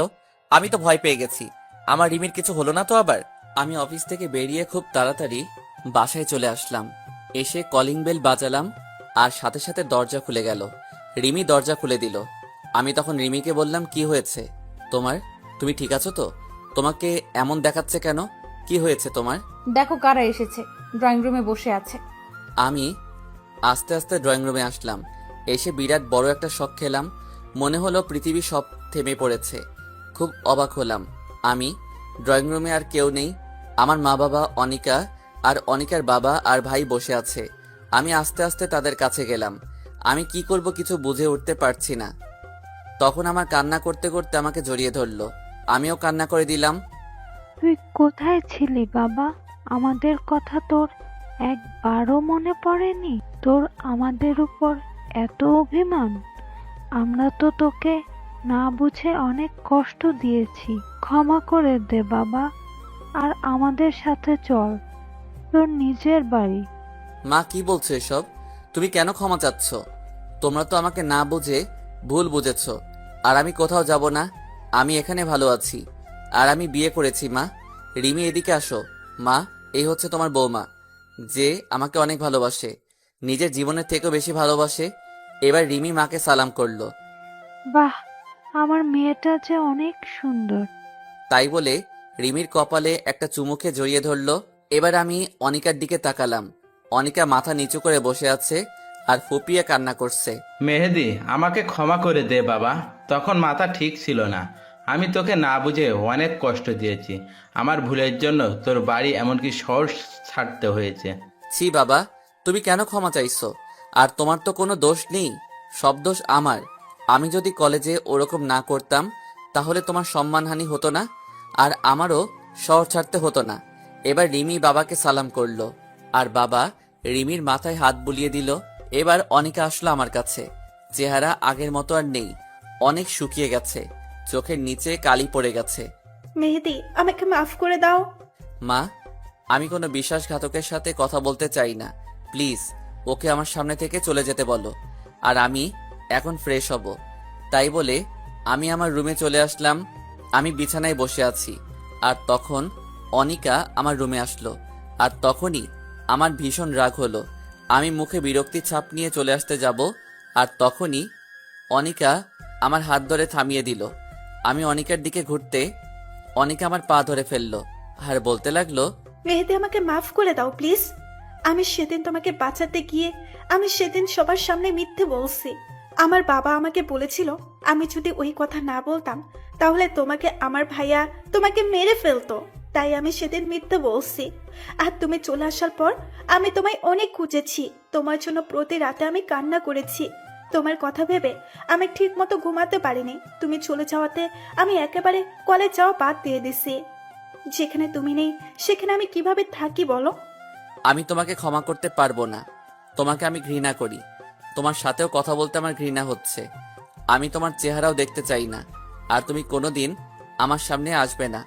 আর আমার আর রিমির মধ্যে যেন না দেখি। আমি কোনো বিশ্বাসঘাতকের জন্য আমি রিমিকে হারাতে চাই না। আমি যতটুকু রিমিকে ভালোবাসি তার থেকে 1000 গুণ বেশি তোমাকে ঘৃণা করি। আমি তাই বলে চলে আসতে যাব, তখন দেখি রিমি দরজার কাছে দাঁড়িয়ে সব শুনছে আর ফুপিয়ে কান্না করছে। আমি রিমির কাছে যাওয়া মাত্র রিমি বলল, আমি একটা কথা বলবো, রাখবে আমার কথা? বলো কি কথা? আমি কি কোনোদিন তোমার কথা অমান্য করেছি? আনিকা আপু তোমাকে খুব ভালোবাসে। তুমি আনিকা আপুকে বিয়ে করে নাও, আমি কিচ্ছু মনে করব না। আর আমি দূরে কোথাও হারিয়ে যাব। আমি রিমিকে জোরে একটা চড় মারলাম। তুমি ভাবলে কি করে আমি তোমাকে রেখে আমি এই বিশ্বাসঘাতককে বিয়ে করব? আর তুমি কিভাবে এই কথাটা বললে?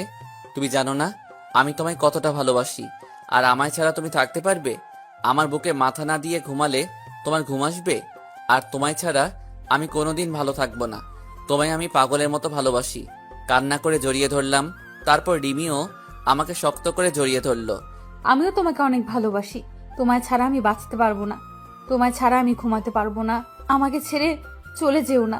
তুমি চলে গেলে আমি আর বেঁচে থেকে কি হবে বলো? না পাগলি বউ আমার, তোমায় ছেড়ে কোনোদিন যাব না। অনিকা সব দেখছিল, আমার আর রিমির ভালোবাসা। তারপর অনিকা কান্না করতে করতে বাইরে চলে গেল।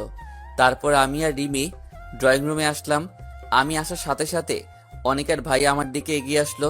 মেহেদি, উপরে কি হলো জানি না, কিন্তু আনিকা কান্না করতে করতে চলে গেল। আগে যা হয়েছে সব ভুলে যাও আর আমাদের সবাইকে ক্ষমা করে দাও। সেদিন তোমার একটা বন্ধু আছে, তার কথা শুনে আমরা তোমাকে ভুল বুঝেছি। প্লিজ তুমি আনিকাকে মাফ করে দাও আর আমাদের সাথে চলো। আমি কোনোদিন আপনাকে বা আপনাদের কাউকে ক্ষমা করব না। আপনাদের জন্য আমার বাবার সম্মানহানি হয়েছে। আপনাদের জন্য আমি নিজের বাড়ি, এমনকি নিজের শহর ছাড়তে হয়েছে। তুমি চলে যাবার পর আনিকা সব সময় কান্না করত। কলেজ যাওয়া বন্ধ করে দিছে, এমনকি ঠিকমতো খায় না, সব সময় নিজেকে একটা রুমে বন্দি রাখে। প্লিজ, আমি আর কাউকে বিশ্বাস করতে পারবো না। আর এই যে আমার বউ, সে আমাকে অনেক ভালোবাসে। আপনার বোনের মতো বিশ্বাসঘাতক না। আমি যখন এই শহরে নতুন এসেছি, তখন না ছিল থাকার জায়গা আর না ছিল খাওয়ার মতো টাকা। তখন এই রিমি আমাকে আশ্রয় দিয়ে পড়াশোনা করিয়ে আমি এখন চাকরি করি, আর আমি রিমিকে বিয়ে করি। তাই আপনারা আর কোনোদিন এই বাড়িতে আসবেন না। চলে যান এক্ষুনি। এরপর তারা সবাই চলে গেল। এবার আমি আমার মা বাবার কাছে গেলাম। মা বাবা, তোমরা যেখানে থাকো, কতদিন তোমাদের সাথে দেখা হয়নি, কতদিন একসাথে খাবার খাইনি। মা বাবা আর জোর করলো না, সবাই একসাথে অনেক গল্প করলাম। মা তো রিমিকে পেয়ে মনে হচ্ছে নিজের হারানো মেয়েকে ফিরে পেয়েছে। তারপর সবাই একসাথে রাতের খাবার খেয়ে মা বাবার বিছানায় পেতে দিল অন্য রুমে।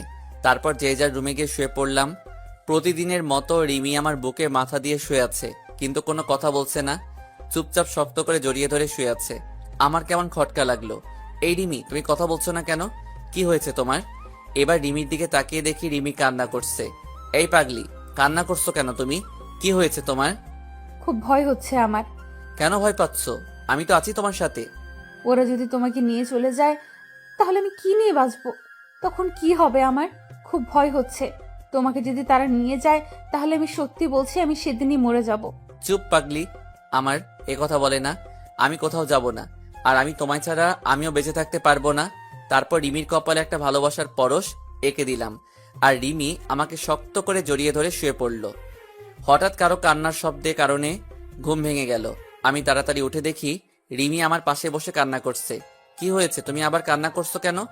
তুমি আমাকে আর আগের মতো ভালোবাসো না, আমাকে আর ভালো লাগে না, তাই না?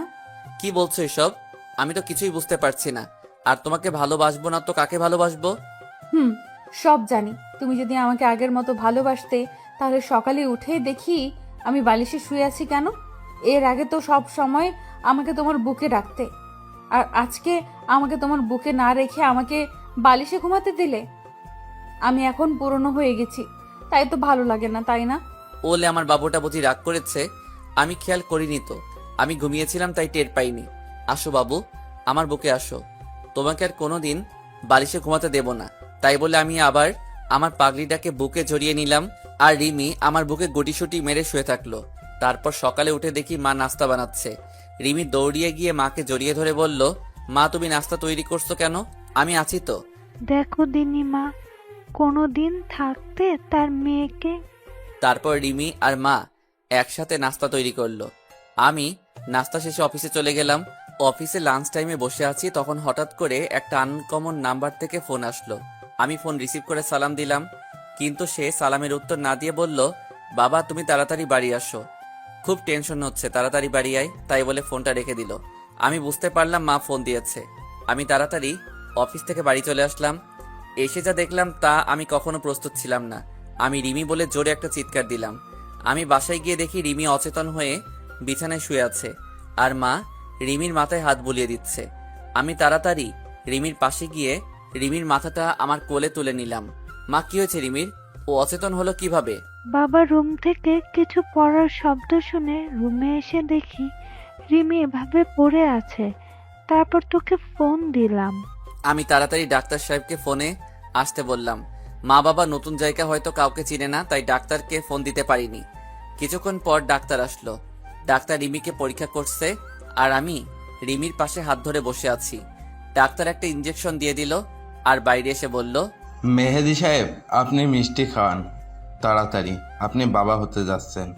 ডাক্তারের কথা শুনে যে কি পরিমাণ খুশি হয়েছি তা বলে বোঝাতে পারবো না। মনে হয় আমার জীবনের সবচেয়ে খুশির খবর এটা। তারপর ডাক্তারকে বিদায় দিয়ে আমি রিমির পাশে গিয়ে বসলাম। কিছুক্ষণ পর রিমির জ্ঞান ফিরল। তখনই মা বাবা রুম থেকে চলে গেল। আমার কি হয়েছিল? আমি তখন মাথাটা প্রচন্ডভাবে ব্যথা হয়ে উঠল। তারপর আর কিচ্ছু মনে নাই। কি হয়েছে বলো আমায়। আর তোমার চেহারা এরকম গম্ভীর হয়ে আছে কেন? সত্যি বলবে আমায়। ডাক্তার বলল তুমি আর কোনোদিন মা হতে পারবে না। মিথ্যা কথা বললাম রিমিকে সারপ্রাইজ দেব বলে। এবার কান্না করে দিল আর আমাকে জড়িয়ে ধরলো। না, তুমি মিথ্যা বলছো। আমি বিশ্বাস করি না। বলো তুমি মিথ্যা বলছো। আমি তোমাকে কোনো দিন বাবা ডাক শোনাতে পারবো না, তাই না? আর তখন তুমি আমাকে ছেড়ে চলে যাবে, তাই না? প্লিজ, তুমি আমাকে ছেড়ে চলে যেও না। দরকার হয় তুমি আরেকটা বিয়ে করো, তবু আমি তোমাকে ছাড়া থাকতে পারবো না। তোমায় ছাড়া আমি বাঁচবো না। আমি রিমিকে বুকে জড়িয়ে নিয়ে বললাম, কি সব বলছো তুমি? আমিও তোমাকে ছাড়া থাকতে পারবো না। আর আমি কাউকে বিয়ে করব না। আমার থেকে তোমাকে কেউ কেড়ে নিতে পারবে না, কারণ আমি বাবা হতে চলেছি। রিমি এবার আমার বুক থেকে মাথা উঠিয়ে আমার দিকে করুণ দৃষ্টিতে তাকিয়ে আছে। রিমি এবার জোরে করে কান্না করে দিল আর আমাকে এবার শক্ত করে জড়িয়ে ধরে বাচ্চাদের মতো কান্না করে দিল। তুমি কেন আমাকে মিথ্যা বলছো? তুমি জানো কতটা কষ্ট পেয়েছিলাম আমি। আমি মা হতে পারবো না বলে কষ্ট পাইনি। আমি কষ্ট পেয়েছি তুমি আমাকে ছেড়ে চলে যাবে, তাই খুব কষ্ট হয়েছিল। তুমি জানো না আমি সব সহ্য করতে পারি, কিন্তু তোমাকে হারিয়ে ফেলার কষ্ট সহ্য করতে পারবো না। তুমি বলো, আমাকে আর কষ্ট দেবে না? এবার আমিও রিমিকে শক্ত করে জড়িয়ে ধরলাম আর আমিও কান্না করে দিয়েছি। হয়তো রিমির কান্না আমি সহ্য করতে পারি না, তাই। তুমি ভাবলে কিভাবে যে আমি তোমাকে ছেড়ে থাকতে পারবো? তুমি জানো না তোমাকে কতটা ভালোবাসি আমি। আর আজ যদি আমাদের কোনো সন্তানও না হয়, তাহলে আমরা দুজন সারা জীবন একসাথে থাকবো। আমাদের মাঝে কাউকে আসতে দেব না। এই বলে আমি রিমির কপালে একটা চুমু খেলাম আর রিমিকে পরম ভালোবাসায় আমার বাহুডোরে জড়িয়ে নিলাম। এই ছাড়ো, আমি এই মাত্র অফিস থেকে আসলাম, এবার একটু ফ্রেশ হয়ে আসি। না, ছাড়বো না। তোমার বুকে আমি এভাবে সারা জীবন থাকতে চাই। গায়ে সব ধুলাবালি ময়লা লেগে আছে। আমি যাবো আর আসবো, শার্টটা চেঞ্জ করে চলে আসবো। না, তুমি চুপচাপ বসে থাকো, কোথাও যেতে দেব না তোমাকে। তুমি সব সময় অফিসে থাকো, সারা দিন কাছে পাই না। আজ পেয়েছি, আজ তোমাকে ছাড়বো না। কি মেয়ে রে বাবা, তবে খুব ভালো লাগে রিমির ভালোবাসাগুলো। সে যখন আহ্লাদি সুরে ছোট ছোট করে কথা বলে, মনে হয় সারা জীবন তার সাথে কথা বলি। এই আমাদের বাবু হবে, তখন আমাদের বাবুটা কোথায় থাকবে? আমাদের মাঝখানে না তোমার ওপাশে? তুমি বলো কোথায় থাকবে? তুমি আমার বাম পাশে বুকে শুয়ে থাকবে আর আমাদের বাবুটা আমার ডান পাশে বুকে শুয়ে থাকবে, ঠিক আছে? না, ঠিক নেই। আমি তোমাকে কারো ভাগ দেব না। এই পুরো বুকটা আমার। আমি কাউকে তোমার বুকে ঘুমাতে দেব না, এমনকি আমাদের সন্তান কেউ না। কি মেয়ে রে বাবা, নিজের সন্তানকে হিংসা করে? কি বলছো? সে তো আমার সন্তান, আমি তাকে বুকে জড়িয়ে ঘুমাবো না? না বলছি তো, আমি তোমাকে কাউকে ভাগ দেব না। আর আমাদের সন্তানকে দোলনায় রেখে দেব, আর না হয় তোমার মা বাবার কাছে রেখে দিব। কি? আমাদের সন্তান মা বাবার কাছে ঘুমাবে কেন? যদি তুমি আমাকে রেখে আমাদের সন্তানকে আদর করো, তাই। তুমি শুধু আমাকে আদর করবে, কথা মনে থাকবে তো? থাকবে। পাগলি একটা, তোমাকে রেখে আমি কাউকে আদর করব না। তারপর আমি রিমিকে সরিয়ে ফ্রেশ হয়ে রাতের খাবার খাচ্ছি, তখন মা বলল, বাবা মেহেদি, তুই এবার আমাদের সাথে চল। তোর নিজের বাড়িতে তুই যাবি। আর রিমির শরীরের অবস্থা খুব একটা ভালো না, তাই বলছি কি, আমাদের সাথে চল। আমি বৌমাকে দেখে রাখবো। তাহলে আম্মু, আমি অফিস থেকে ট্রান্সফার নিয়ে কাল সবাই মিলে যাব। রাতের খাবার খেয়ে আমি আর রিমি রুমে চলে আসলাম। আমি শুয়ে পড়লাম আর রিমি কিছু কিছু কাজ করে শুতে চলে এলো। তারপর রিমি আমার বুকে মাথা দিয়ে শুয়ে বলল, আমি প্রায় শুনি অনেক মেয়ে মা হতে গিয়ে মারা যায়। আমিও যদি তাদের মধ্যে পড়ি, তখন তুমি আমাকে ছাড়া থাকতে পারবে? চুপ, এরকম কথা আর বলবে না। আর তোমার কিছু হবে না, তোমার পাশে আমি সবসময় থাকবো। তুমি কোনো চিন্তা করো না, শুধু আমাকে ভালোবেসে যাও আর আমাদের বাবুটার দিকে খেয়াল রাখো। তারপর রিমি জড়িয়ে ধরে ঘুমিয়ে পড়লাম। সকালে উঠে দেখি রিমি সুন্দর করে বাচ্চাদের মতো গুটিসুটি মেরে আমাকে জড়িয়ে ধরে শুয়ে আছে। মনে হচ্ছে রিমি তার সবচেয়ে নিরাপদ জায়গা পেয়ে গেছে। আমিও আর রিমিকে ডাকলাম না, ডাকলে রিমির ঘুমটা ভেঙে যাবে। কিছুক্ষণ পর রিমির ঘুম ভেঙে গেল আর আমার দিকে তাকিয়ে দেখে আমি তার দিকে তাকিয়ে আছি। তখন রিমি আমার ঠোঁটে একটা চুমু খেলো আর দুই গালে দুইটা চুমু দিয়ে উঠে পড়লো। আমি ফ্রেশ হয়ে অফিসে চলে গেলাম। ঝিনাইদহে আমার অফিস, ট্রান্সফার করে চলে আসলাম। আজ রাতেই চলে যাব এখান থেকে। সবাই যে যার ব্যাগ গুছিয়ে নিয়ে রিমির মা বাবার সাথে দেখা করে চলে আসলাম। আজ দীর্ঘ 4 বছর পর নিজের শহরে যাচ্ছি। সবাই মিলে বাসে উঠলাম। মা বাবা এক সিটে আর আমি আর রিমি এক সিটে। রিমিকে জানালার পাশে বসালাম। রিমি আমার হাত জড়িয়ে ধরে বসে আছে। মনে হচ্ছে রিমি ভয় পাচ্ছে। নতুন জায়গায় নতুন লোক কি হবে সেটা ভেবে মনে হয় কিছুটা নার্ভাস ফিল করছে। রিমি, তুমি নতুন জায়গায় নতুন লোকের মাঝে যাচ্ছ, তুমি নার্ভাস ফিল করছো? না, মোটেই না। তুমি সাথে থাকলে আমি সব জায়গায় যেতে রাজি। শুধু তুমি আমার হাতটা শক্ত করে ধরে রেখো। দেখতে দেখতে আমরা ভেতরের দিকে বাসায় পৌঁছালাম। তারপর আমি একটু ঘুমিয়ে নিলাম। হঠাৎ করে নিচে চেঁচামেচির শব্দ শুনে নিচে এসে দেখি কিছু প্রতিবেশী রিমিকে ঘিরে রেখেছে। সবাই তার চেহারার তারিফ করছে, বলছে আহ কি সুন্দর মেয়ে, একদম রাজকন্যা। আমি মিট মিট করে হাসছি। এরপর আমি নিচে আসলাম। সবাই আমাকে দেখে ভালো মন্দ জিজ্ঞাসা করছে। আমি সবার প্রশ্নের উত্তর দিলাম। কিছুক্ষণ পর মা নাস্তা করতে ডাকলো। আমরা নাস্তা করে রুমে আসলাম। রিমি, চলো গুছিয়ে নাও, আজ আমাদের শহরটা ঘুরে বেড়াবো। অনেকদিন পর আসছি তো তাই, আর তোমারও শহরটা চেনা হয়ে যাবে। আমরা দুজন বের হয়ে গেলাম। আমি কাল একটা পাঞ্জাবি পরেছি আর রিমি কাল একটা শাড়ি পরেছে। যখনই আমরা বের হতে যাব তখনই মা ডাকলো। হাতে দেখি একটা থালা। মা কাছে এসে বলল, আমার ছেলে আর মেয়ের দিকে যেন আরো নজর না পড়ে। আসলে যেই দেখবে তারই নজর পড়বে, কারণ আমরা ম্যাচিং করে ড্রেস পরেছি। খুব সুন্দর লাগছে রিমিকে। তারপর আমরা সেই কলেজে আসলাম যেখানে আমি পড়তাম আর অনিকার সাথে পরিচয় হয়েছিল। সেই বড় আম গাছটা এখনো সেইভাবেই আছে। তারপর আসলাম নদীর পাড়ে। এখানে আমি আর রিমি ঘুরতে আসতাম। আমরা একটা রেস্টুরেন্টে আসলাম। যেই ঢুকতে যাব আর আমার সামনে চেয়ারে অনিকা বসে আছে, যা আমি কোনোদিন আশা করিনি। তাকে আমার দেখলে কেমন ভয় করে, যেন অনিকার কারণে আমি আবার যদি রিমিকে হারিয়ে ফেলি। আমি এখনো অনিকাকে ঘৃণা করি, প্রচন্ড ঘৃণা করি। তার চেহারা আমার কাছে অসহ্য লাগছে। তারপরে আমি রিমি যে বাইরে চলে আসতে যাব তখনই অনিকা আমাকে ডাকলো। আমি না শোনার ভান করে রিমিকে নিয়ে চলে আসতে যাব, তখনই অনিকা আমার সামনে এসে দাঁড়ালো। আপনি এরকম ভাবে আমাদের পথ আটকালেন কেন? কি চান আপনি? প্লিজ মেহেদি, আমার কথাটা শোনো একবার। শুধু একটা কথা বলবো, তারপর আর তোমাকে কোনো দিন ডিস্টার্ব করবো না। বলেন, কি বলবে? আমি জানি তোমার সাথে আমি কত বড় অন্যায় করেছি। আমার জন্য তুমি অনেক কষ্ট পেয়েছো। আমার জন্য তুমি এত বছর তুমি তোমার আপনজনের অবহেলা পেয়েছো। আমি জানি তুমি আমাকে অনেক ঘৃণা করো, আমাকে তুমি একদমই সহ্য করতে পারো না। কিন্তু আমি যদি সেদিন একটু সাহস দেখাতাম তাহলে হয়তো রিমির জায়গায় আমি থাকতাম। কিন্তু আমার কপালটাই খারাপ, আমি তোমাকে এখনো আগের মতো ভালোবাসি। তবে তুমি চিন্তা করো না, আমি তোমাদের মাঝে দেওয়াল হয়ে দাঁড়াবো না। শুধু আমাকে একবার ক্ষমা করে দাও। আমি তোমার ভালোবাসা নিয়ে দূরে সরে যাব, আর কোনোদিন তোমার সামনে আসবো না। এই বলে অনিকা কান্না করতে করতে চলে গেল। আমি আর রিমি ওখান থেকে চলে আসতে যাব, তখনই দেখি আনিকার বড় ভাই সেখানে দাঁড়িয়ে আমার দিকে রাগে দৃষ্টিতে তাকিয়ে আছে। মনে হয় আমাকে একা পেলে চিবিয়ে খেয়ে ফেলতো। আমি তাড়াতাড়ি ওখান থেকে চলে আসলাম। তারপর বাড়ি এসে রিমিকে রেখে চলে গেলাম আমার জানের জিগের দোস্ত রাজুর কাছে। আমি রাজুর বাড়ির সামনে দাঁড়িয়ে কলিং বেল বাজালাম। কিছুক্ষণ পর দরজা খুলে দিল। দরজা খুলল রাজুর মা। আন্টি কেমন আছেন? আমাকে চিনতে পারছেন? আমি মেহেদি। এইবার রাজুর মা খুব খুশি হয়ে, বাবা, তুই কতদিন পরে এলি? সেই চলে গেলি আর ফিরে আসলে না। আন্টি রাজু কই? রাজু তার রুমে আছে, যাও দেখা করে আসো। আমি রাজুর রুমে গিয়ে দেখি রাজু চোখ বন্ধ করে হেডফোনে গান শুনছে। আমি আস্তে আস্তে রাজুর কাছে গিয়ে রাজুকে একটা চড় মারলাম আস্তে করে। রাজু ভয় পেয়ে তাড়াতাড়ি উঠে পড়ল। আর রাজু সামনে তাকিয়ে দেখে আমি দাঁড়িয়ে আছি। রাজু দৌড়িয়ে আমাকে জড়িয়ে ধরে বলল, কেমন আছিস দোস্ত? তুই চলে যাওয়ার পর থেকে আমি আড্ডা মারা বন্ধ করে দিছি। তুই না থাকলে কিভাবে মজা হবে বল? এবার থেকে আবার আড্ডা হবে। আমি চলে আসছি না?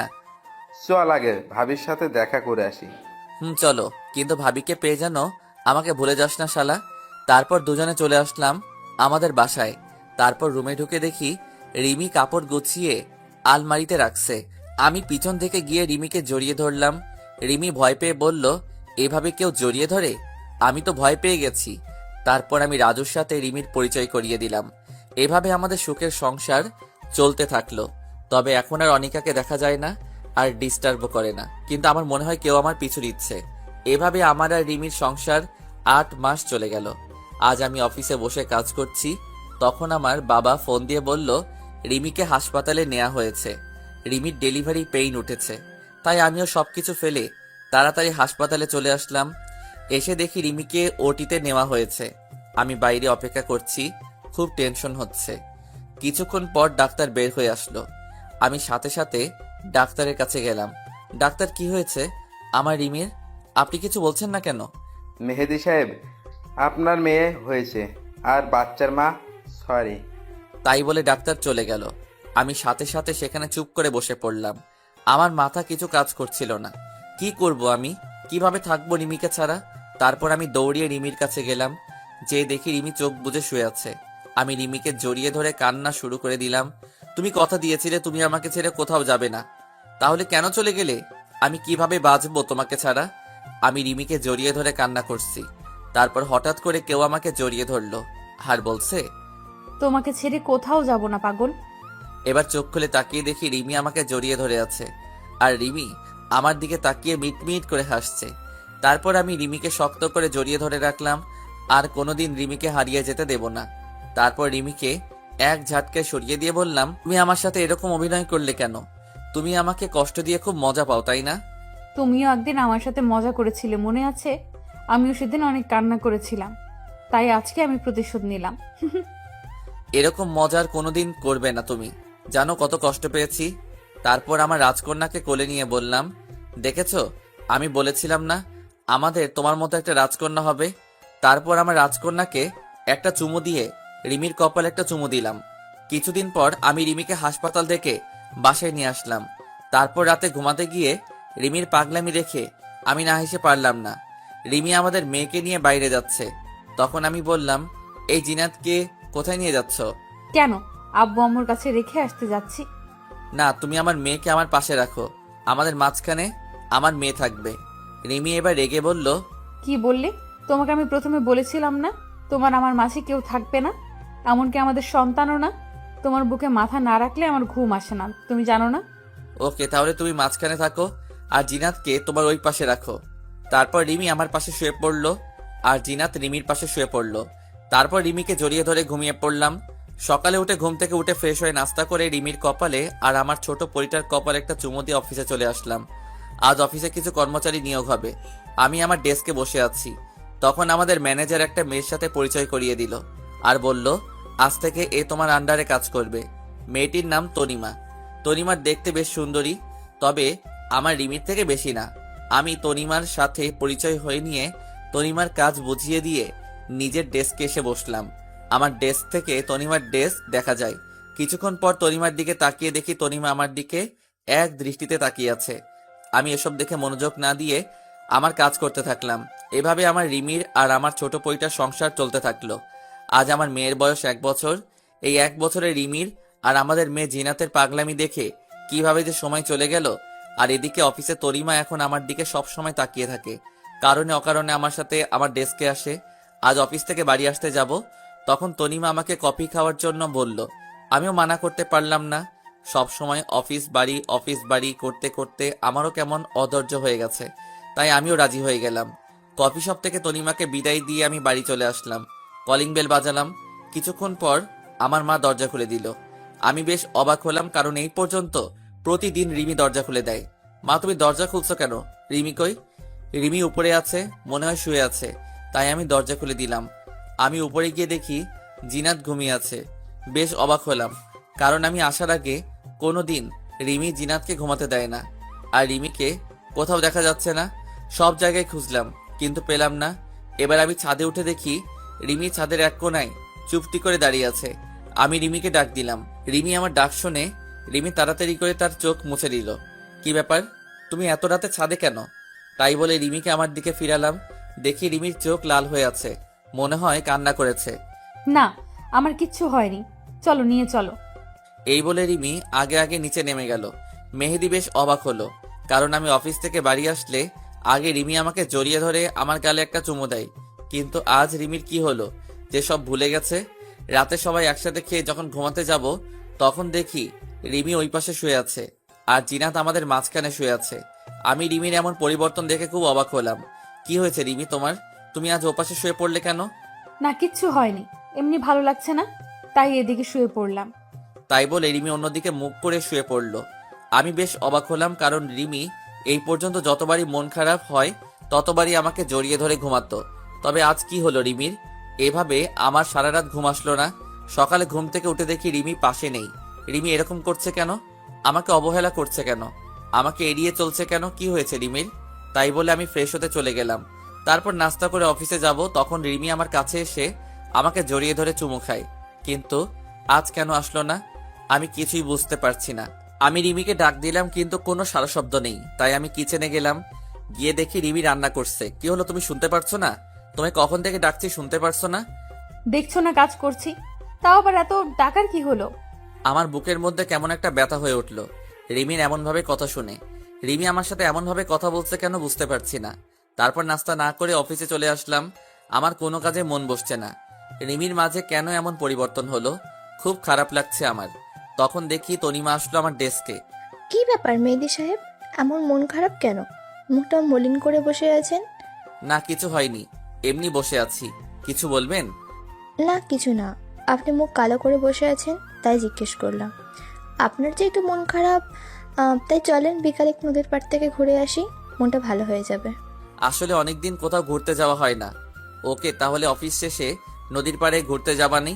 তাই বলে তনিমা চলে গেল, আর আমি আমার কাজে মন দিলাম। আমি দুপুরে লাঞ্চের জন্য অপেক্ষা করছি, কিন্তু রিমি এখন আমাকে ফোন কেন করলো না? আগে যতক্ষণ না আমি লাঞ্চ করব ততক্ষণ রিমি ফোন দিয়েই যাবে। কিন্তু আজ কি হলো রিমির? রিমির এমন পরিবর্তন আমি মেনে নিতে পারছি না। আমি আর দুপুরে লাঞ্চ করলাম না। বিকালে অফিস শেষ করে ডেস্কে বসে আছি, তখন তনিমা আসলো, আর আমি তনিমার সাথে একটা রিকশায় করে নদীর পাড়ে এলাম। আমি আর তনিমা পাশাপাশি হাঁটছি। তখন তনিমা পা পিছলিয়ে পড়ে যাচ্ছিল। আমি কোনোভাবে তাকে ধরে ফেলে, আর রিমিও আমার গলা জড়িয়ে ধরে রাখে। তারপর তনিমাকে সরিয়ে আরো কিছুক্ষণ ঘরে যে যার বাড়ি চলে আসলাম। আমি আমার বাড়ির সামনে দাঁড়িয়ে কলিং বেল বাজালাম, কিন্তু এত দেরি তো কোনোদিন হয় না। কিছুক্ষণ পর আম্মু এসে দরজা খুলে দিল। আমি আবার কালকের মতো অবাক হলাম। আমি আম্মুর সাথে কথা বলে উপরে চলে আসলাম। এসে দেখি আমাদের মেয়ে জিনাত নিচে ঘুমিয়ে আছে, আর রিমি বিছানায় এক কোণায় বসে বসে মাথা নিচু করে কান্না করছে। আমি তাড়াতাড়ি করে জিনাতকে বিছানায় শুইয়ে দিলাম। তারপর রিমির কাছে গেলাম। রিমি, তুমি কাঁদছো কেন? আর জিনাত নিচে শুয়ে আছে কেন? জিনাতের তো ঠান্ডা লাগবে। আর কি হয়েছে তোমার? তুমি এভাবে কান্না করছো কেন? আর তোমার মধ্যে এত পরিবর্তন কিভাবে আসলো? তুমি আজ লাঞ্চের সময় আমাকে ফোন করনি কেন? আর দরজা মা খুলে দেয় কেন? কি হয়েছে তোমার, বলবে তো আমায়? পরিবর্তন আমার না, তোর হয়েছে। আমাকে এখন ভালো লাগে না বললেই হতো। কেন আমার জীবন নিয়ে খেলা করছিস? কি দোষ করেছি আমি যে আমার সাথে তুই এমন করবি? তোকে তো আমি নিজের জীবনের চাইতেও বেশি ভালোবাসি। তাহলে কেন তুই অন্য মেয়ের সাথে লুতুপুতু করিস? তোর কাছে তো শুধু আমি কিচ্ছু চাইনি, শুধু একটু ভালোবাসা চেয়েছি। আর তুই কি না নিজের ঘরের বউ রেখে অন্য মেয়ের সাথে লুতুপুতু করিস? তুই এরকম লুচ্চা ছেলে আমি আগে জানলে কোনো দিন তোকে বিয়ে করতাম না। আমি এবার রিমিকে জোরে একটা চড় মারলাম, কারণ রিমি যা বলছে আমি সব সহ্য করতে পারবো না। কিন্তু লুচ্চা বলেছে, তাই আর নিজের রাগটাকে কন্ট্রোল করতে পারিনি, তাই একটা চড় মারছি। দেখো রিমি, একদম আবল তাবল কথা বলবে না। আর তুমি কি বললে আমি অন্য মেয়ের সাথে লুতুপুতু করছি, তাই না? তুমি ভাবলে কিভাবে আমি অন্য মেয়ের সাথে লুচ্চামি করছি? অন্তত তোমার মুখ থেকে আমি এ কথা আশা করিনি। তোমার কোথাও ভুল হচ্ছে রিমি। আমি তোমাকে ছাড়া কোনো মেয়েকে ভাবতে পারি না। আর তুমি বলছো আমাকে আর ভালো না লাগলে ছেড়ে দাও। আমি একদম আবোল তাবোল কথা বলছি না। আমি যা বলছি সব সত্যি কথা। এখন উচিত কথা বলছি তো, তাই গায়ে লাগছে, তাই না? যদি আমাকে আর ভালো না লাগে তাহলে আমাকে ডিভোর্স দিয়ে সেই মেয়েকে বিয়ে করে নাও। তাহলে তোমাদের মাঝে আর আমি বাধা হয়ে দাঁড়াবো না। আমি আমার মেয়ে নিয়ে চলে যাব তোমাদের জীবন থেকে, তাহলে কেউ বাধা দেবে না। তাই বলে রিমি বিছানায় অন্যদিকে মুখ করে শুয়ে পড়লো। আর আমি রিমির কথা শুনে যেন আমার মাথায় আকাশ ভেঙে পড়লো। আমার মাথা কোনো কাজ করছে না, চোখ দিয়ে অনবরত পানি বের হয়ে যাচ্ছে। তারপর আমি ছাদে চলে আসলাম। আজ আমার কষ্টটা সবচেয়ে বেশি। মনে হচ্ছে পৃথিবীর সব কষ্ট আমার মধ্যে বিরাজ করছে। খুব কষ্ট হচ্ছে রিমির কথা শুনে। রিমি আমাকে সন্দেহ করলো। রিমি আমাকে লুচ্চা ছেলে বলল। আমি কোনোদিন স্বপ্নেও ভাবতে পারিনি যে রিমি আমাকে এমন বলবে। তারপর আমি নিচে গিয়ে দোকান থেকে এক প্যাকেট সিগারেট কিনে নিয়ে আসলাম। আজ অনেকদিন পর সিগারেট খাচ্ছি। যদি মনে কষ্টগুলো যদি এইভাবে ধোয়ার সাথে বের করতে পারতাম, তাহলে পৃথিবীতে আর কারো কষ্ট হতো না। রিমিকে আমি অনেক ভালোবাসি। রিমি আমাকে সন্দেহ করলো। আমার ভাবতেই কষ্ট হচ্ছে যে রিমি আমার সাথে এমন ব্যবহার করলো। তারপর সব সিগারেট শেষ করে রাত 2টার দিকে রুমে আসলাম। দেখি আমার পরিটা ঘুমিয়ে আছে। আমি আস্তে আস্তে করে জিনার কপালে একটা চুমু খেলাম, আর রিমির কপালে চুমু খেয়ে আমি নিজের জায়গায় শুয়ে পড়লাম। সকালে ঘুম থেকে উঠে দেখি সকাল 10টা বাজে, আর রিমি, জিনাত কেউ নেই পাশে। আজ রিমি আমাকে ডাকলো না অফিস যাওয়ার জন্য। কিছুক্ষণ বিছানায় বসে রিমির কথা ভাবছিলাম। তারপর ফ্রেশ হয়ে নিচে গিয়ে দেখি জিনাত তার দাদির সাথে খেলা করছে, আর রিমি রান্নাঘরে রান্না করছে। আমি নিচে আসতেই মা বলল, মেহেদি, আজ অফিস যাসনি বাবা? না মা, আজ শরীরটা ভালো লাগছে না, তাই আজ যাইনি। তারপর কিচেনে চলে গেলাম, গিয়ে দেখি রিমি দাঁড়িয়ে আছে।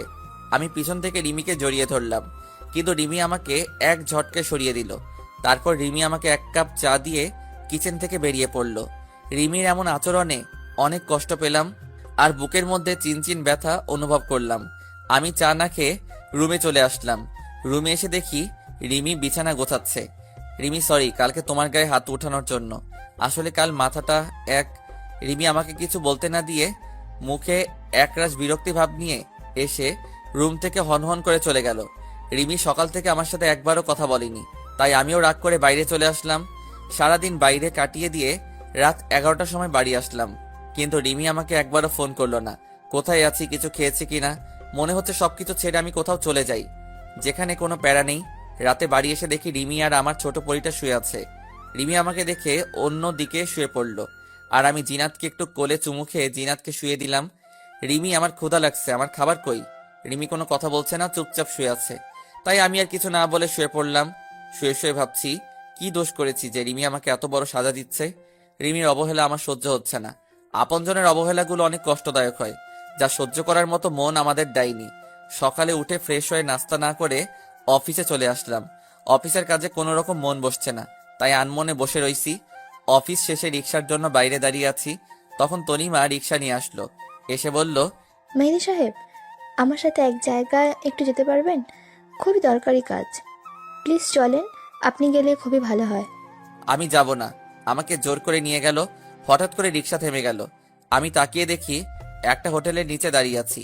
তারপর তনিমা আমার হাত ধরে টানতে টানতে নিয়ে গেল, আর বলল, আমার এক কাজিনের সাথে দেখা করতে এসেছি, কিন্তু দেখা হয়নি, তাই আমরা আবার বেরিয়ে আসলাম। তারপর তনিমা আমাকে জোর করে ডিনার করালো। আমি আর কিছু বললাম না। তারপর ডিনার করে বাড়ি এসে কলিং বেল বাজালাম, আর দেখলাম বাবা দরজা খুললো। বাবা, কেমন আছো তুমি? আর কখন আসলে তুমি? বাবা চাকরির কারণে বাইরে থাকে। বাবা কোনো কথা না বলে আমার গালে সজোরে 2টা চড় মারলো। তুই এইরকম আমি কোনোদিন ভাবতেই পারিনি। তোকে ছেলে হিসেবে পরিচয় দিতে আমার ঘৃণা হচ্ছে। তারপর বাবা চলে গেল। আমি মায়ের কাছে গেলাম, কিন্তু মা কোনো কথা না বলে আমার সামনে থেকে চলে গেল। আমি কিছুই বুঝতে পারছি না। তারপর আমি রুমে গিয়ে দেখি রিমি তার সব জামা কাপড় ব্যাগে গুছাচ্ছে, সাথে জিনাতের কাপড়গুলো। কি হলো রিমি, তুমি ব্যাগ গুছাচ্ছ কেন? কোথায় যাবে তুমি? আর কি হয়েছে, তুমি কান্না করছো কেন? কি হয়েছে শুনতে চাও? তুমি সব কিছু জেনেও নাটক করছো। তুমি আমার সাথে নাটক করেছো, তুমি আমাকে ধোকা দিয়েছো। তোমার মতো একটা ধোকাবাজ ছেলের সাথে আমি আর থাকতে চাই না। আমি আজই চলে যাচ্ছি। তুমি আমাকে একবার বলতে পারতে আমাকে তোমার পছন্দ না। আমি হাসি মুখে চলে যেতাম তোমার জীবন থেকে। শুধু এত নাটক করার কোনো দরকার ছিল না। তুমি তাকে নিয়ে একসাথে রিকশায় উঠেছো, নদীর পাড়ে ঘুরতে গেছো, তাকে জড়িয়ে ধরেছো, তার সাথে হোটেলে গিয়েছো। ছি ছি ছি ছি ছি মেহেদি, অন্তত তোমার দ্বারা আমি এসব কাজ আশা করিনি। কি বলছো সব? আমি কেন অন্য মেয়ের সাথে হোটেলে যাব, নদীর পাড়ে যাব, আর কাকে জড়িয়ে ধরেছি? আমি তো কিছুই বুঝতে পারছি না। আমি জানি তুমি এরকম কথা বলবে।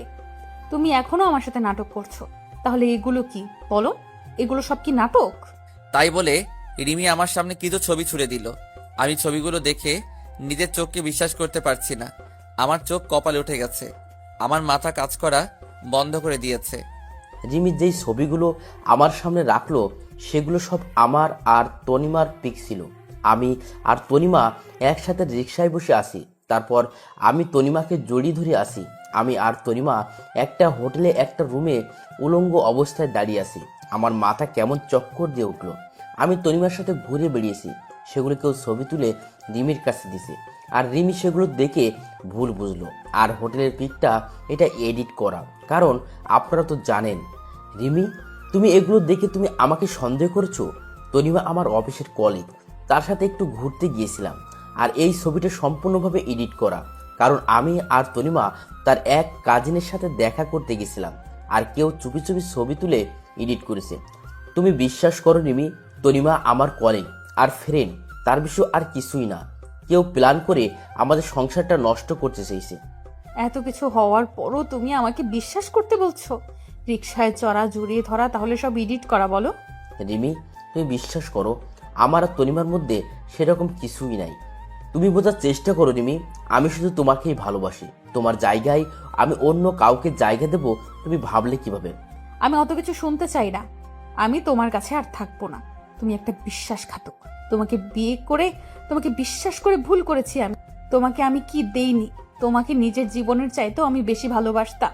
আমি তো তোমার কাছ থেকে বেশি কিছু চাইনি, শুধু একটু ভালোবাসা চেয়েছি, আর ঘুমানোর জন্য তোমার বিশ্বস্ত বুকটাই চেয়েছিলাম। কেন তুমি এরকম করলে? আমি মনে হয় তোমাকে তোমার মতো ভালোবাসতে পারিনি। ওই মেয়েটা মনে তোমাকে খুব ভালোবাসে, তাই না? তবে তুমি চিন্তা করো না, তোমার আর তনিমার মধ্যে আমি বাধা হব না। পারলে আমাকে ক্ষমা করে দাও, তোমাকে নিজের করে রাখতে পারলাম না। বলে রিমি ব্যাগ আর জিনাতকে নিয়ে চলে গেল। আমি রিমিকে কয়েকবার ডাকলাম, কিন্তু রিমি শুনল না, সোজা রুম থেকে চলে গেল। রিমির কথা শুনে চোখ দিয়ে টপ টপ করে পানি পড়ছে। তুমি আমার কথা বিশ্বাস করলে না রিমি, তোমার দেখাটাই তুমি সত্য মনে করে নিলে।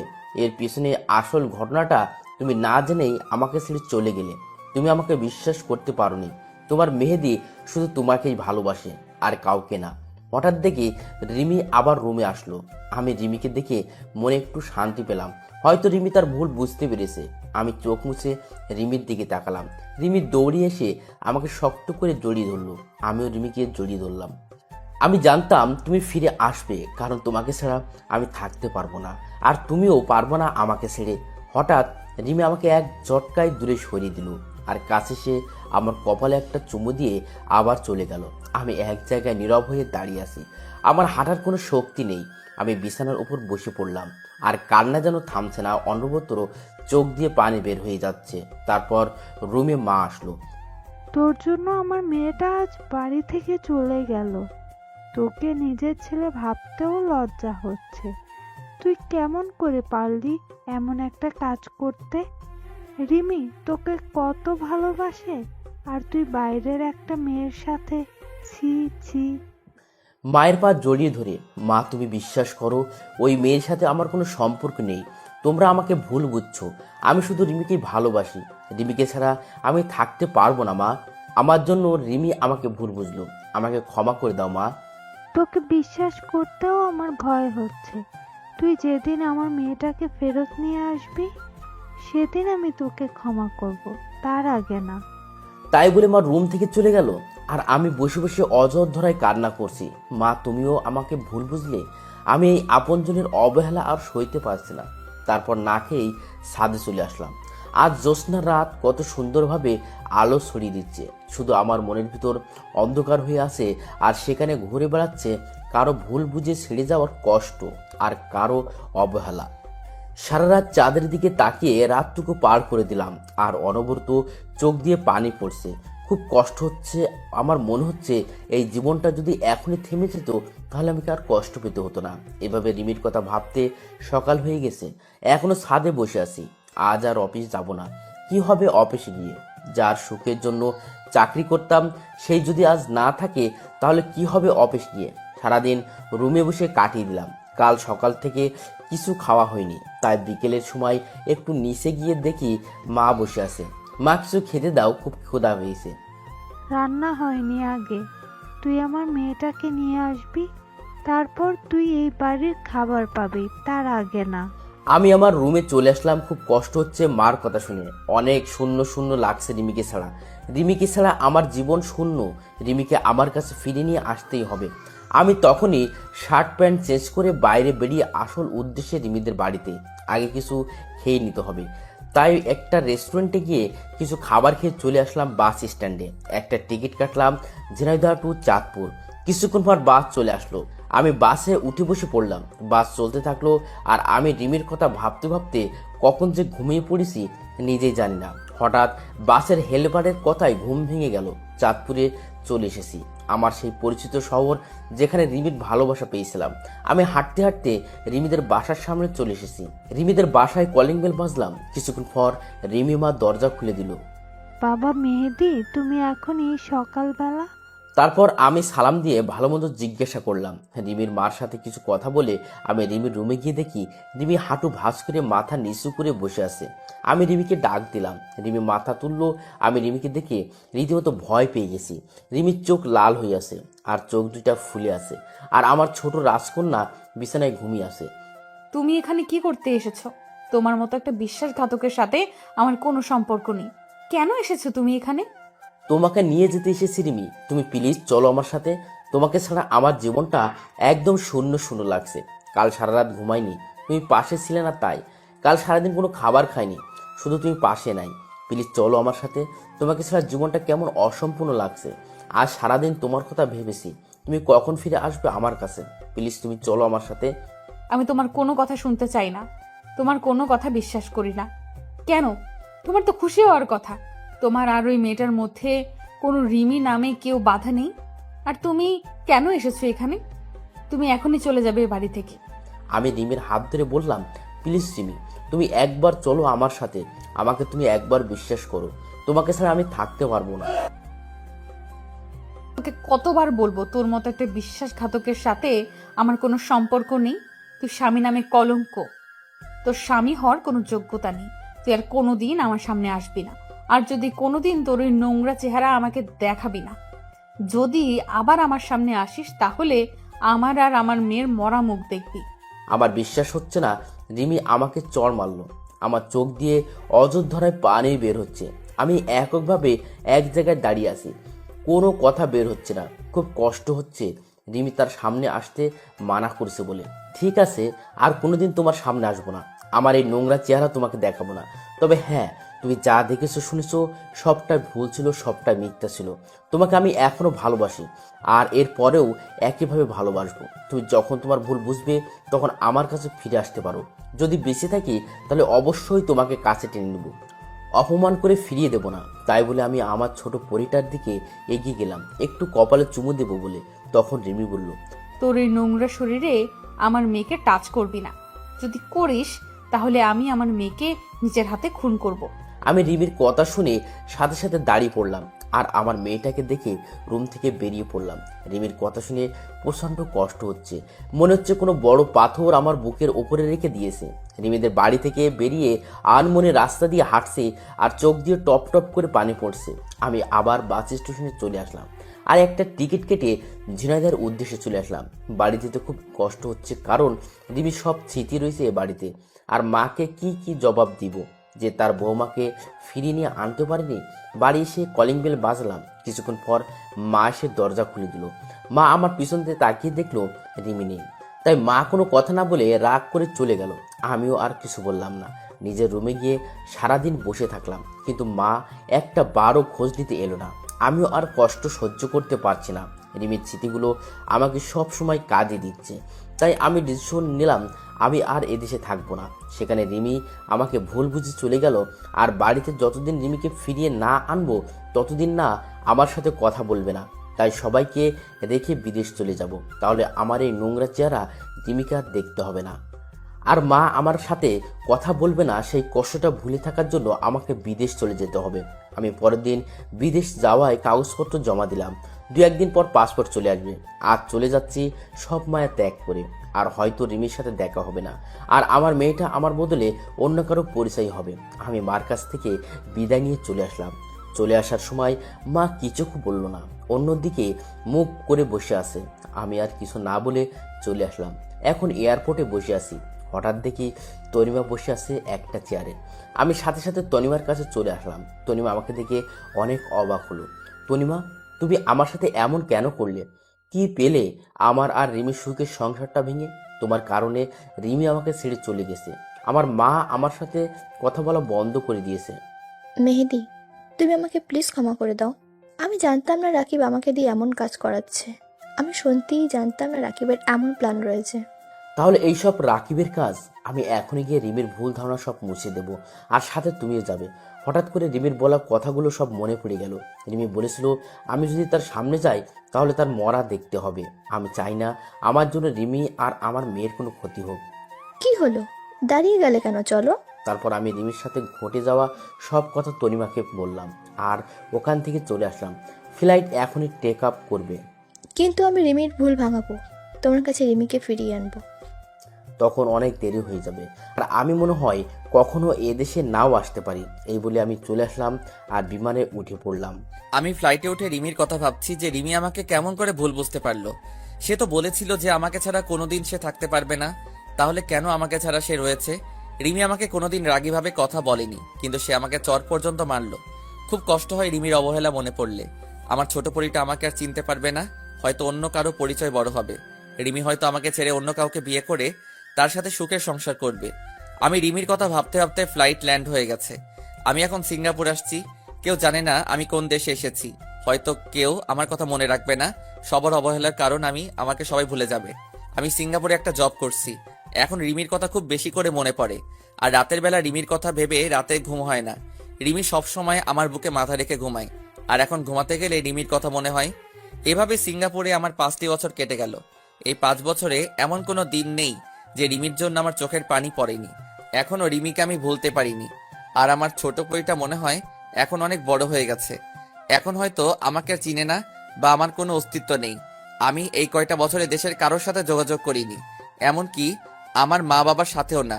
এই কয়দিন মা বাবার কথা খুব বেশি মনে পড়ছে, আর মা বাবাকে এক নজর দেখতে ইচ্ছা করছে। তাই আমি সিদ্ধান্ত নিলাম যে আমি 2 মাসের ছুটিতে দেশে যাব। আমি আজ দেশে ফিরছি, অন্যরকম একটা ফিলিংস কাজ করছে। দেশে গিয়ে সবাই আমাকে চিনতে পারবে তো। এইমাত্র ফ্লাইট টেক অফ করলো। আমি 5 বছর পর দেশের মাটিতে পা রাখলাম। আমি একটা বাসে করে আমার নিজের শহর ঝিনাইদহে চলে আসলাম। সবকিছু কেমন পাল্টে গেছে এই 5 বছরে।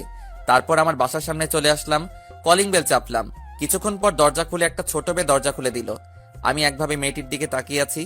মেয়েটির চোখগুলো একদম আমার ছোট পইটার মতো লাগছে, আর মেয়েটি আমার দিকে কেমন অবাক দৃষ্টিতে তাকিয়ে আছে। মামুনি, কে তুমি? আর এই বাড়িতে কি করছো?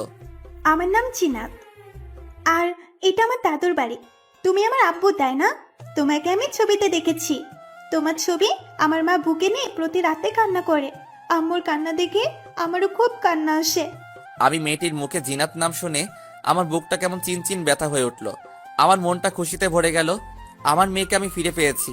আমি জিনাতকে বুকে জড়িয়ে নিয়ে অঝোর ধারায় কান্না করে দিলাম।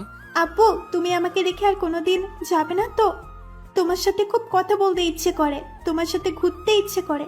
তুমি আমাকে রেখে আর কোনো জায়গায় যাবে না। আমি সামনে তাকিয়ে দেখি আমার মা দাঁড়িয়ে আছে।